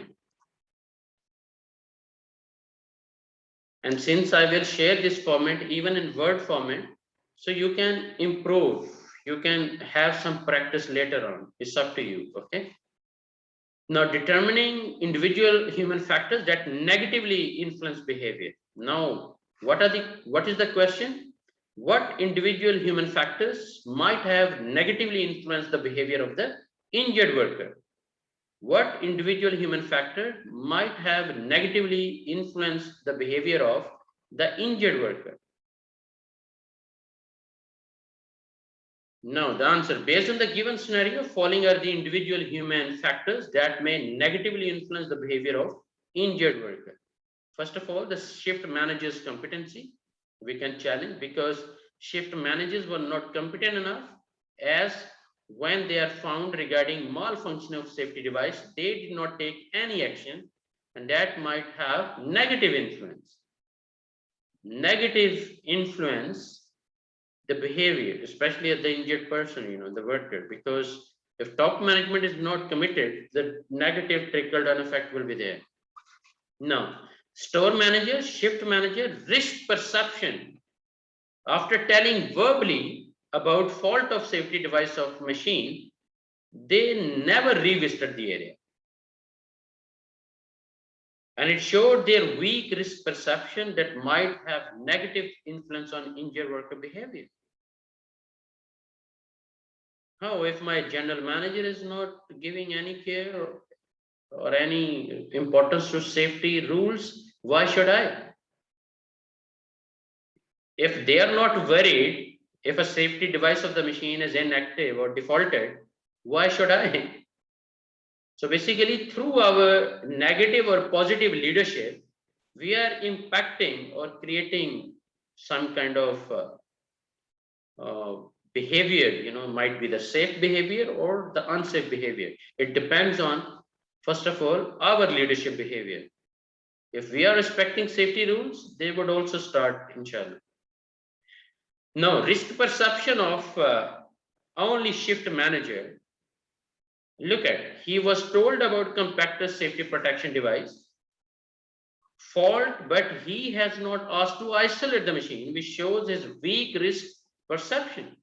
If you are assuming or your perception is nothing would go wrong, so this might have negative influence. Now, temporary worker skill.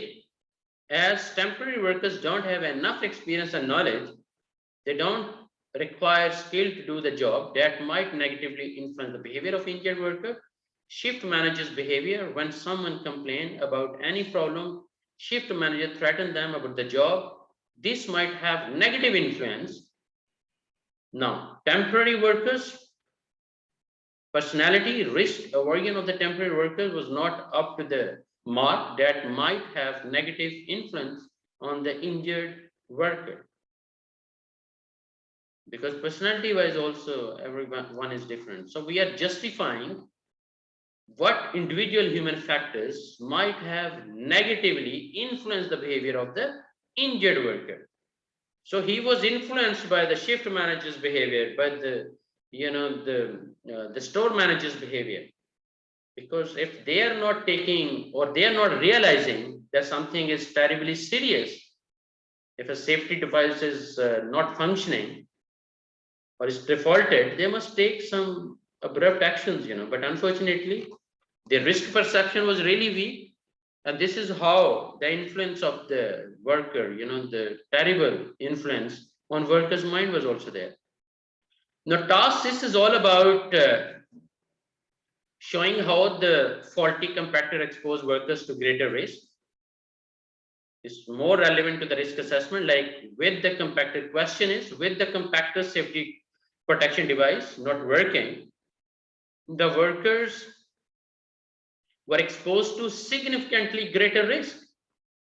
A good visual way of demonstrating and understanding this is to draw a risk matrix like the one shown below. Like, in the IG2, of course, you will be performing several things. But here the question is further parts A and B, assuming that you are teaching someone who has never seen this kind of risk matrix before, show how the matrix can be used to confirm that the risk level was acceptable when the compactor risk assessment was initially carried out. And 5.2 part is show how the matrix can be used to confirm that the risk level changed significantly with the safety protection device not working. So 5 marks are there. But make sure, show calculation and support the calculation using information where applicable from the scenario. Now, part B is of the question, what additional administrative control measures could the supermarket put in place to prevent a repeat of the accident with the compactor? 10 marks are there. But again, you have to support your answer where applicable using relevant information from the scenario. Now, let's discuss 6A, 6A1, in other words, the risk matrix shown in question is a 3 multiplied 3. That means risk matrix. So, where X indicates the likelihood of the accident, you are just explaining. It is increasing from the left to right. In case likelihood is very unlikely, it will be shown by number 1. And if it is very likely, it will be shown by number 3. So, once the device is not working or the safety device is not functioning, the likelihood of the accident would be go up and maybe the 3 number, and consequences, the severity, of course, the 3. So 3 multiplied 3 is equal to 9. So it must be, the machine must be isolated through lockout, tagout, and make sure no one is going to operate until the safety device is put in place. Now, where y-axis indicates severity increases from bottom to top, minor injury will be shown as number 1 and major injury will be shown as number 3. So color indicates like green is acceptable risk, yellow means tolerable, and red means unacceptable. You all understand, mashallah. Risk can be defined as the risk is equal to likelihood multiplied severity. So when the initial risk assessment of compactor was carried out, now we are telling this story in line with the scenario because they have conducted risk assessment. And what they have given, risk is equal to very unlikely multiplied major injury. So 1 multiplied 3 is equal to 3. This is what their perception is saying, how they have evaluated and conducted risk assessment. They believe nothing will happen, it's all okay. Now, this equation indicates the risk was acceptable at the time of initial risk assessment of compactor was carried out. Now, question 6A2, the risk matrix shown in question is a 3 multiplied 3 risk matrix where x-axis indicates the same stories we are writing. But now, the same things we are writing, but risk is equal to likelihood multiply major injuries. So risk is equal to 2 multiplied 6. So this equation indicates that the risk changed significantly from acceptable level to unacceptable level. And that must not be ignored. Once a risk is under unacceptable level situation, then it shouldn't be accepted. The machine must be isolated, and we must put like the safety device first of all. In case safety protection device stops working, that means if safety device is not working, the risk will go significantly up, and in that case, it's not acceptable. Now, the B part of question 6 is, as per given scenario, the supermarket shall take further administrative. Now we are talking about administrative controls. And again, we can make some headings like implementation of safe operating procedure. As observed in the scenario, that safe operating procedures are incomplete. Like even the SOP for this compactor was not yet prepared, even though they have initial risk assessment, but SOP was not finalized or approved or prepared even. The supermarket have to make sure that these safe operating procedures shall be completed, and wherever you see the word shall, that means mandatory, completed and effective. So it will help that accident will not be repeated. Provision of job related instruction and training. Again, you are making another heading because you are highlighting administrative control, and anything other than PPs or engineering or elimination or substitution all comes under administrative, like your training, your toolbox meeting, your warning signs, your even safety meetings, your notice boards, whatever you are putting there, this all comes, all rules and regulations, your SOPs, your safety policies, your kind of work instructions, all are coming under administrative controls. Your job rotation plans, several, your heat stress plans. So in shape of several rules and regulations just to keep our employees safe, all comes under administrative controls. Now, provision of job related instruction and training, as observed in the given scenario, the temporary workers was not, no proper job specific training has been provided. And it's a big gap. The supermarket have to provide the job specific training on immediate basis with the written job description, because the written job descriptions are also missing. Implementation of PTW, permit to work system actually.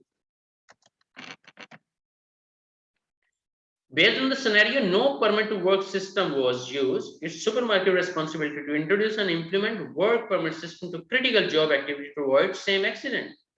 Use of pictograms, we can put some pictorial instructions so people can, especially in the supermarket, must be used so everyone can easily understand its purpose and will help to identify the message to avoid future accident.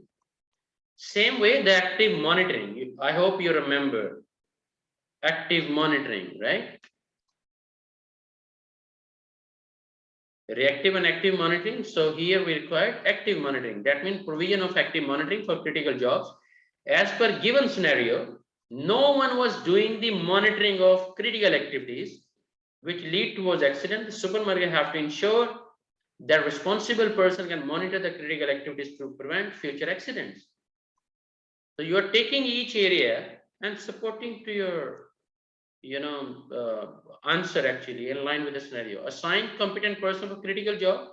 As observed in the scenario that while operating compactor, no competent person was present to monitor the activity, which result in injury of the worker. The supermarket have to assign a competent person for such critical jobs to prevent accident in future. So according to the question, we have to make some headings, even though the points are there in the scenario, but still The key part we have to play through our intelligence, our experience, through our study, through our materials, how to make a heading. And then writing a paragraph on a heading is quite easy because several words you will get from the scenario, and the rest of the things still open to search. Because this scenario is more like a straightforward, that core safety culture is there, no health and safety proper system was in place. So it was pretty straightforward that everything we are writing, in line with the scenario. Otherwise, if several things are okay, then we have to refer back to several regulations and putting, okay, as per the regulation, that was good. But as per the regulation, these things were missing. Then the, more research, more browsing, more references could be required. But here, we can just give scenario-based reference and also our study material in line with that. Now, as per given scenario, several administrative controls we have highlighted. Look at the headings again: implementation of SOP like safe operating procedures, provision of job-related instruction and training, implementation of PTW system, pictograms, provision of active monitoring, assign competent person for critical job. I'll share it in Word format. You can add, you can delete. If you believe some words are not justifiable, go ahead, because I gave you the target. You have to create something much, much better than this example. So even you can improve. And one of the scenario, I will give you like a homework, and maybe within 1 week, you need to submit back. And then I can straightforwardly give you the feedback individually, not in the group, individually, one-to-one. I will definitely share my comments, and that scenario I will also share in the Word format. I'll give the scenario and then questions, and under the question, you need to write your answers. And that sheet you can submit after 1 week or maybe after 10 days. If you think you need my feedback, share with me, so I will start giving the feedback, and maybe some of the things I'll add and highlight and then send back to you that these are the best answers. But I'm sure you will do it correctly, inshallah. The last task of the the scenario, again the scenario, the last question is, based on the scenario only, what financial arguments could you use to convince the store manager that health and safety needs to be improved? So 10 marks are there. How are we going to convince to the store manager? Because his focus was only sales, production, the revenue, the targets. How are we going to convince? The first thing we can bring in his mind, the medical treatment expenses. Like you have studied direct cost and indirect cost, or the cost of accident. Same like we have cost of quality. Same way, the cost of accident we can measure in shape of money. And then he would have realized how one accident can destroy sometimes the whole business, especially the goodwill of the company. Now, as per given scenario, the following financial arguments could be used to convince the store manager that health and safety needs to be improved. One is the medical treatment expenses. As mentioned in the scenario, the hand of the worker was crushed, which required hospital treatment, and you as a health and safety advisor also informed that might be, the injured person can go to the court and we have to pay some compensation and several, and also the expenses as injury happened during job. So the supermarket have to pay medical treatment expenses. No, loss of production time. You are getting some production from that machine. No more, because of this accident. As noticed in the given scenario, few employees were engaged in accident investigation. It means during the time they cannot perform their duty. That will have impact on their productivity also. Payment of sick leave to injured person. As mentioned in the scenario, there was amputation injury. That means worker will not be able to continue his job, but supermarket have to pay him during his absence due to medical treatment. Now, suspension of activity also, as enforcement agencies subjected to compacted area during their earlier visit. So every sentence is giving some highlight from the scenario, you know. There is no improvement, the enforcement agency could temporarily suspend the activity which result in financial loss. Now, repair, replacement of damaged equipment, that's another cause. What we are doing, we are trying to convince the store manager. It's not like only production and operation. Safety is also important to keep quality, productivity, and, you know, absenteeism graph to go down and no damage to the goodwill as well. Now, repairs, replacement of damaged equipment as per scenario, accident were recurring. Repetition of accident is terrible indicator of a poor safety system, you know. Future reoccurrence could result in damage of equipment and the supermarket have to pay for repair or have to purchase a new equipment to continue the task. This is why store manager have to improve health and safety. Now, damage to business reputation, like I mentioned earlier, as we noticed in the scenario, the accidents were happening again. That may have bad impact on the supermarket reputation, that will affect business relations of the supermarket, reduction in staff morale, and in the store, if the store manager will not improve the health and safety condition, that will result in reduction of staff morale, which have surely the impact on the efficiency and productivity. Now, training expenses, recruitment expenses, worker compensation claims.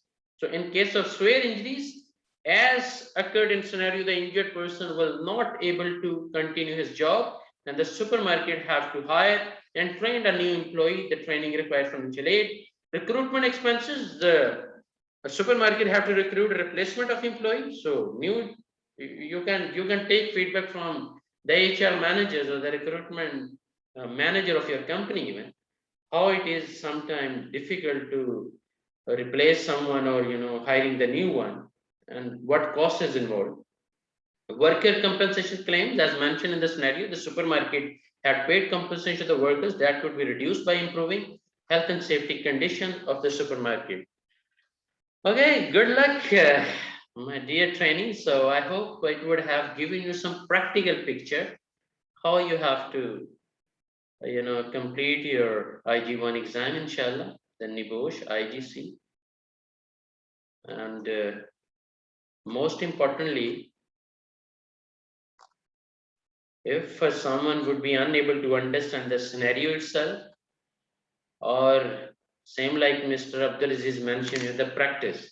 So practice, for how many steps you require? Practice how to understand the scenario, practice how to relate, you know, how to relate some of the words to the questions actually, and most importantly, how we gonna give the headings actually, because that is kind of creativity or intelligence you have to brought through study, through understanding, through some discussion or ongoing process up to 1st December, ongoing learning, you know, how to create headings, how to, and maybe if you start studying deeply to your internal procedures, you will see a lot of headings are there, you know, relating to each topic. Like if you talk about accident investigation procedure, a lot of headings will be there for each step, and this is kind of understanding required to give more deeper answer against the scenario, inshallah. Yes, Mr. Muhammad Al Ghamdi, I'll surely share the presentation, but still the story not finished yet, because I have to go back to the presentation and discuss, inshallah, IG2. Until now, so far, let me know if there is any confusion or any kind of question you have, so then we can move to IG2, inshallah. But still we are in communication up to 1st December, inshallah. I told you, I'll keep sharing and supporting you for different things, but make sure you have to be cooperative. So you need to get some time along with your job. I know might be you could be like overloaded, but still NEBOSH IGC, you have to achieve with excellent marks, inshallah. So you have to get some time, and it's a journey up to 1st December. After that, inshallah, enjoy your routine life, once you achieve your goal, right? Any questions so far, let me know. Otherwise, we can move on to the presentation and start discussing IG2, one of the risk assessment project. and I will share that one as an example, and it is from NEBOSH directly even.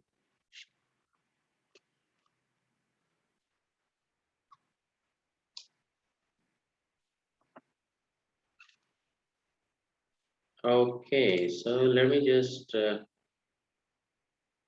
open this presentation. So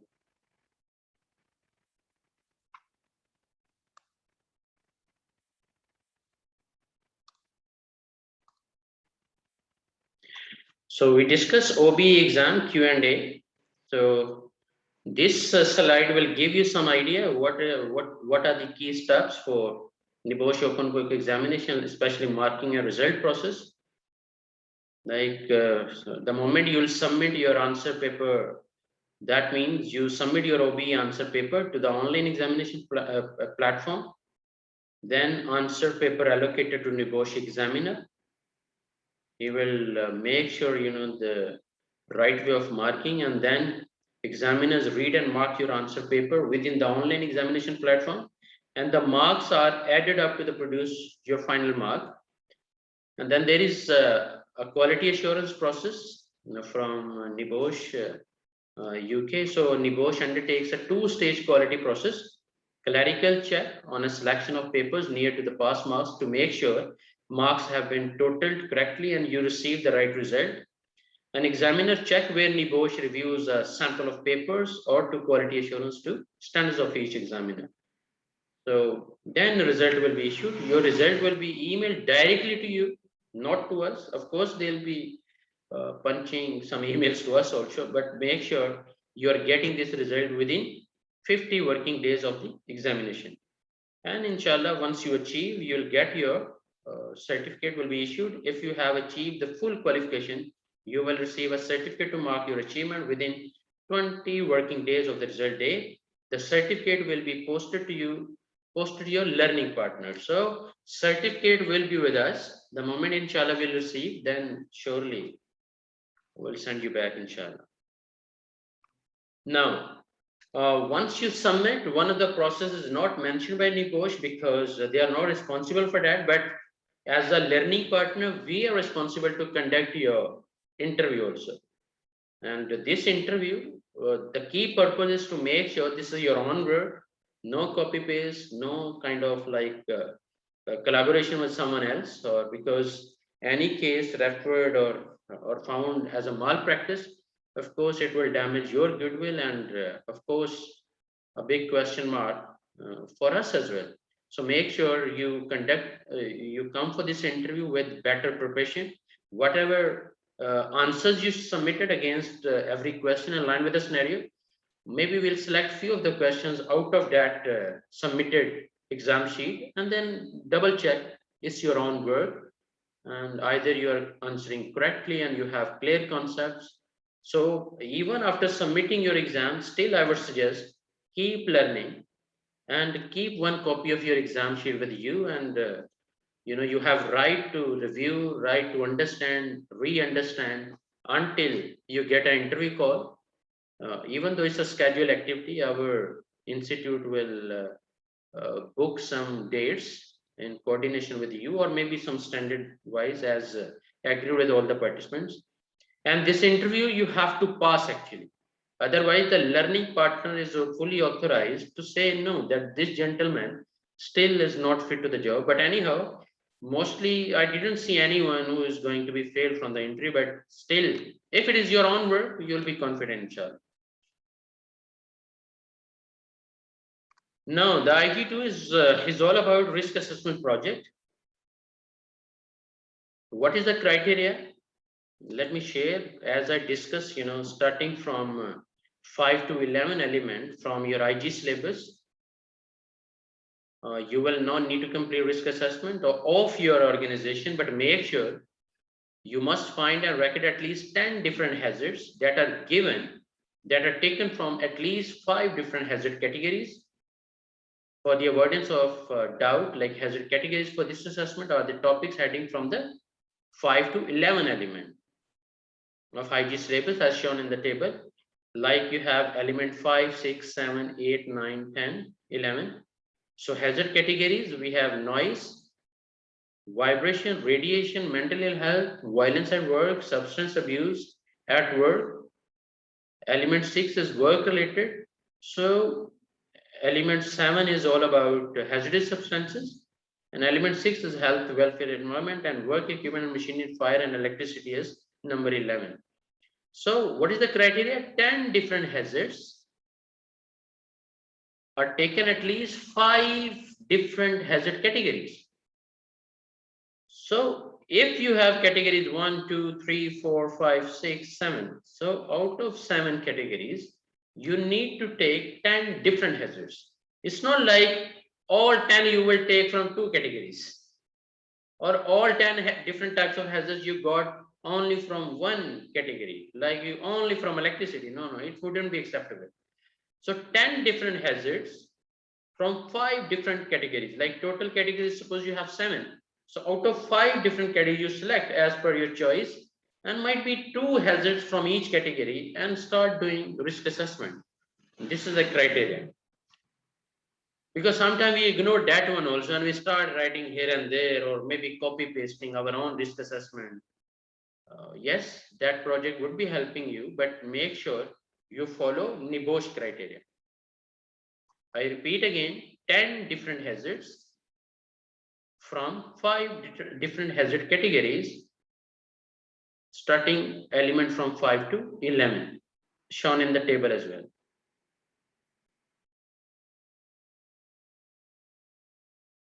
Now, bear in mind that the assessment criteria produce a risk assessment of a workplace which considers a wide range of identified hazards drawn from the element 5 to 11 of the IG syllabus and meet best practice standards, suitable and efficient. So your target must be to make your risk assessment project much suitable and sufficient.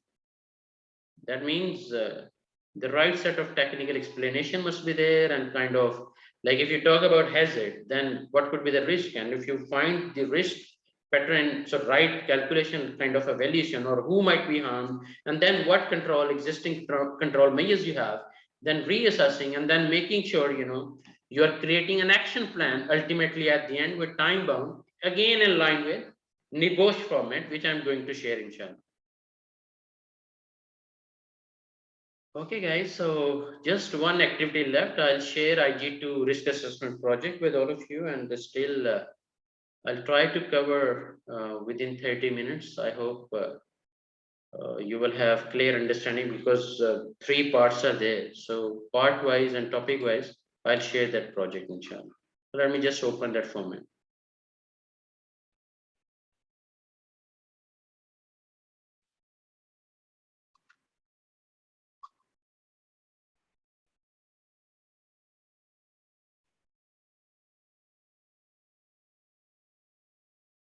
This screen is visible. We can start discussing inshallah. Just reconfirm if it's quite visible, so we can start discussing. Little more energy, please bear with me, so it will give you some benefit for sure, inshallah.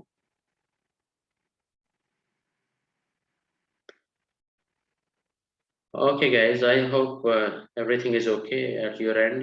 The visibility is there and my voice is clear. So we are going to discuss unit IG2, kind of a risk assessment. The mandatory one, you have to pass IG2, then you would be considered pass overall. Like if you pass only IG1, but unfortunately someone is unable to pass IG2, that means not passed yet. So IG2 must be passed.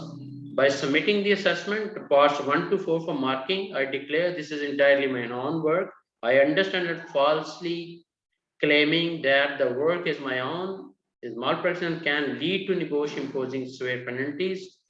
And there is a malpractice policy, for further information. Now, important note, you must refer to the document IG2 risk assessment, guidance and information for learners and learning partners while completing all parts of this assessment. Your learning partner should provide you a copy, but it can also be downloaded from the relevant resources section on. So make sure, from our side, I'll tell to our examination department also to share with you the updated, the latest format, not the old one. I'll make sure they will share, the updated one, which you need to fill, and because sometimes the old format is not acceptable. Now, part one is all about background. That means the context of your organization. You need to mention everything, and it will highlight how much you understand the area you are going to conduct risk assessment. Like name of the organization, clearly you have to mention site location and number of workers. Like, that supermarket, they were having 80 workers, Same way, the general description of the organization, what exactly that IGG Limited is, medium-sized garage with offices. What they do, vehicle repair, paint spray board, family owned and does not have any other branches. So you give introduction of your business actually. I'll share this one document with all of you so we can you can have deeper understanding whenever you get time, inshallah. Description of the area to be included in risk assessment. The risk assessment will cover. So which area you are going to conduct risk assessment? Like the risk assessment will cover the garage, that include the storage area and spray booth activities, the office area, and has a separate risk assessment. Another topic, any other relevant information, the finance director who reports directly to the managing director has direct responsibility for health and safety. Now, if you have a safety director, you are a safety manager, whoever, any other information you can put into this row actually. If you are worried about confidentiality, you can invent a false name and location for your organization, but all other informations provided must be factual. So if you believe there are some sensitive information or kind of confidentiality, don't share. You can create some false name and locations, but make sure the rest of the format you are following in line with the NEBOSH guidelines. Now, you should aim to complete this section in 100 to 200 words. So words, like if you're writing 500 words, while they have given clear instruction 100 to 200 words, know that this section can be completed after you have completed your risk assessment. Once your risk assessment is completed, this section even later on you can complete it. But what you have to write, outline how the risk assessment was carried out. Like you started from where you met to whom, you visited which area and what you discussed. You just give outline how the risk assessment was carried out. And this should include like sources of information consulted, who you spoke to, and how you identified different kind of hazards, or what is already being done, and some additional controls actions that may be required. So just a nutshell story, of your risk assessment, you need to write here. Like I started by looking to see if the ILO had any codes of practice related to garage work. So you start giving some reference. And in motor vehicles repair and associated industries like HSG 261 was a good source of information. After looking at sources of information, I went to. So first you are collecting gathering the informations. After looking at sources of information, I went to. So you start writing the whole story, where you went, what to whom you talk, what you asked, what kind of hazards you identified. So this information, like they're asking, directly. It's very straightforward. Now the part two, that was all about part one actually. So that means just initial information. Part two is more process oriented, like organization name, clearly date of the assessment, and scope of risk assessment is the workshop, stores, and spray booth. So three areas: workshops, stores, and spray booth. Now hazards category and the hazard itself. Hazardous substances, this is the category, and the hazards you've chosen to, first of all, the dust. Because in the first column, you clearly have to mention hazard category and the hazard itself.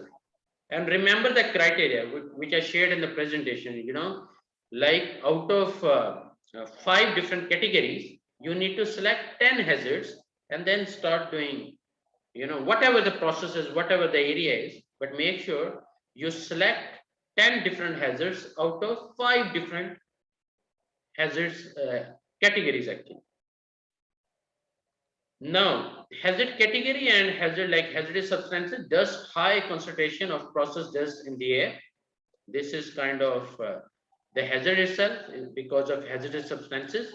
Who might be harmed? All workers, customers, and other visiting the organization, and start writing other stories. Then, because I will share this one, I'm just sharing how you have to do it. What are you already doing? Dust masks available, but it's not mandatory that these are worn actually. Now, what further controls you require? So you put further controls like there must be like enclosed area to set up for the sanding, grinding operations, will include a suitable local exhaust ventilation system, purchase of an on-tool dust extraction system, use of face mask, consider RP, respiratory protection equipment, maintenance program, improved housekeeping, and safe system work to be introduced for. And you make it time bound, like 6 months, 1 month, and then responsible persons, jobs, you clearly like, workshop manager, and he is responsible to take actions on different numbers, like a lot of things are mentioned. Look at how many points, total 14 points are mentioned. And who is responsible point based, like workshop manager or finance director or store manager? All points clearly you have to allocate them. Who is responsible for what? And it's time bound as well. Then you take another hazard category and other hazard itself. Category is work equipment and hazard is falling vehicles and or components, and you start writing who might be harmed, like mechanics could be injured, workers undertaking maintenance, and what are you already doing? Some specific maintenance of lifting equipment. So what you have to, what further controls you have to implement, you can recommend. And this is the most important area where NEBOSH examiner will keep an eye on how capable you are as a safety leader to suggest more better controls. That would be more important area for him, as per the hazard category and hazard itself, what actions you are suggesting. Because normally the existing controls, you will definitely find some, but additional controls would be a key area where your expertise would be highlighted. Same way you take another like electricity, again, the hazard and who might be harmed, what are, same way you're going to go with hazardous substances one more, because you can select from one category 2 hazards. Like second, he took like motor oil and fuel. Same way, safe movement of people and vehicles, and you take one more hazard here. Noise, one more category. And what is the hazard? Excessive noise from workshop activities. How are you gonna, make sure what existing controls are there and what additional controls you have to implement and make them time bound, and who is responsible for that? Quite straightforward, but make sure you are giving the right set of information, the right category, the right description of the hazard, and who might be harmed, what are you doing already, that means the existing controls. And this is the most important one, where you have, as a safety leader, you have to suggest some productive, technically sound, some additional controls and make them time bound, and make who is responsible for it. So after completing 10 categories, what is the next section where you have to more focus, because that information you can find even from your existing risk assessment projects of your company, or you can do it genuinely by visiting your areas. If you, and since you mentioned you are responsible for risk assessment also, so make sure you do it as per NEBOSH format only. Now part 3 is prioritize 3 actions and justify the selection. Now, out of the actions above, you are going to prioritize 3 actions which are more important, and you have to justify them technically. Like suggest words count, moral, general, legal, and financial arguments for all actions, like 300 to 350 words. For each action, specify legal amount like 100 to 150 words, likelihood and severity like 75 to 150 words, and how effective the action is likely to be in controlling the risk, 100 to 150 words. So you are prioritizing the actions, at least 3. And then you start writing like justifying for action 1, then justifying action 2, then justifying action 3. But before that, make sure you understand moral, general, legal, and financial arguments for all actions. Moral, general, legal, and financial arguments. And here again, you can give references like IGC has legal requirements to protect its worker under the ILO Safety and Health Convention C-155.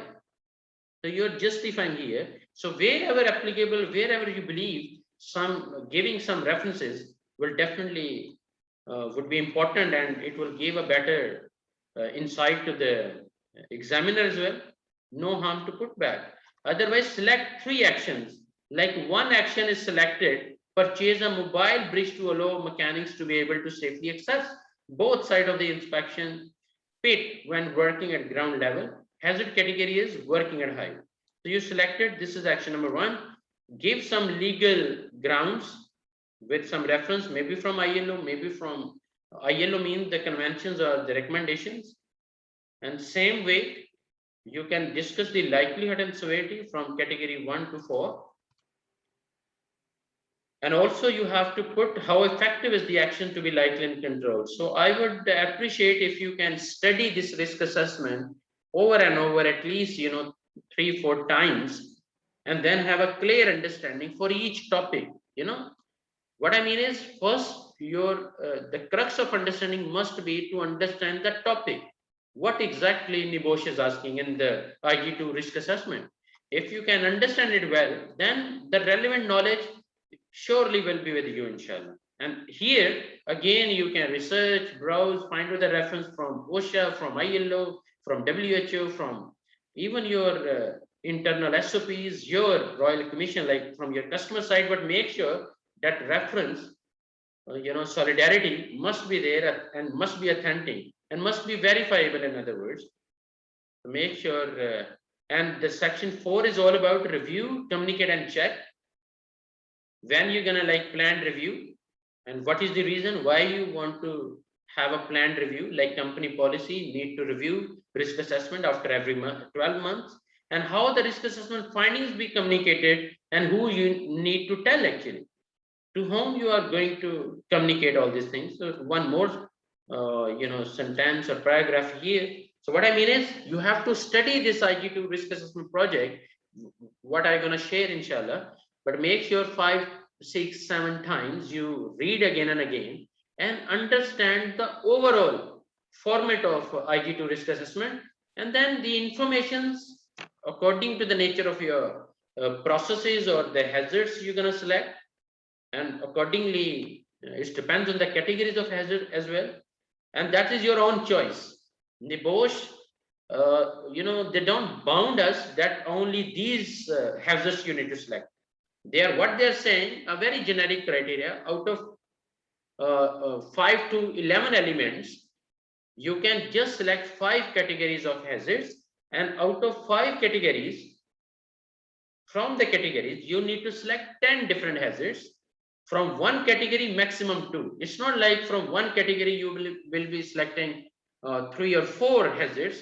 That wouldn't be acceptable, And then complete your project, and I'll try my level best through our institute. I'll share one empty, the Word format, and maybe one risk assessment you can submit back for my review before you go for your final exam, just like a practice IG2 risk assessment project.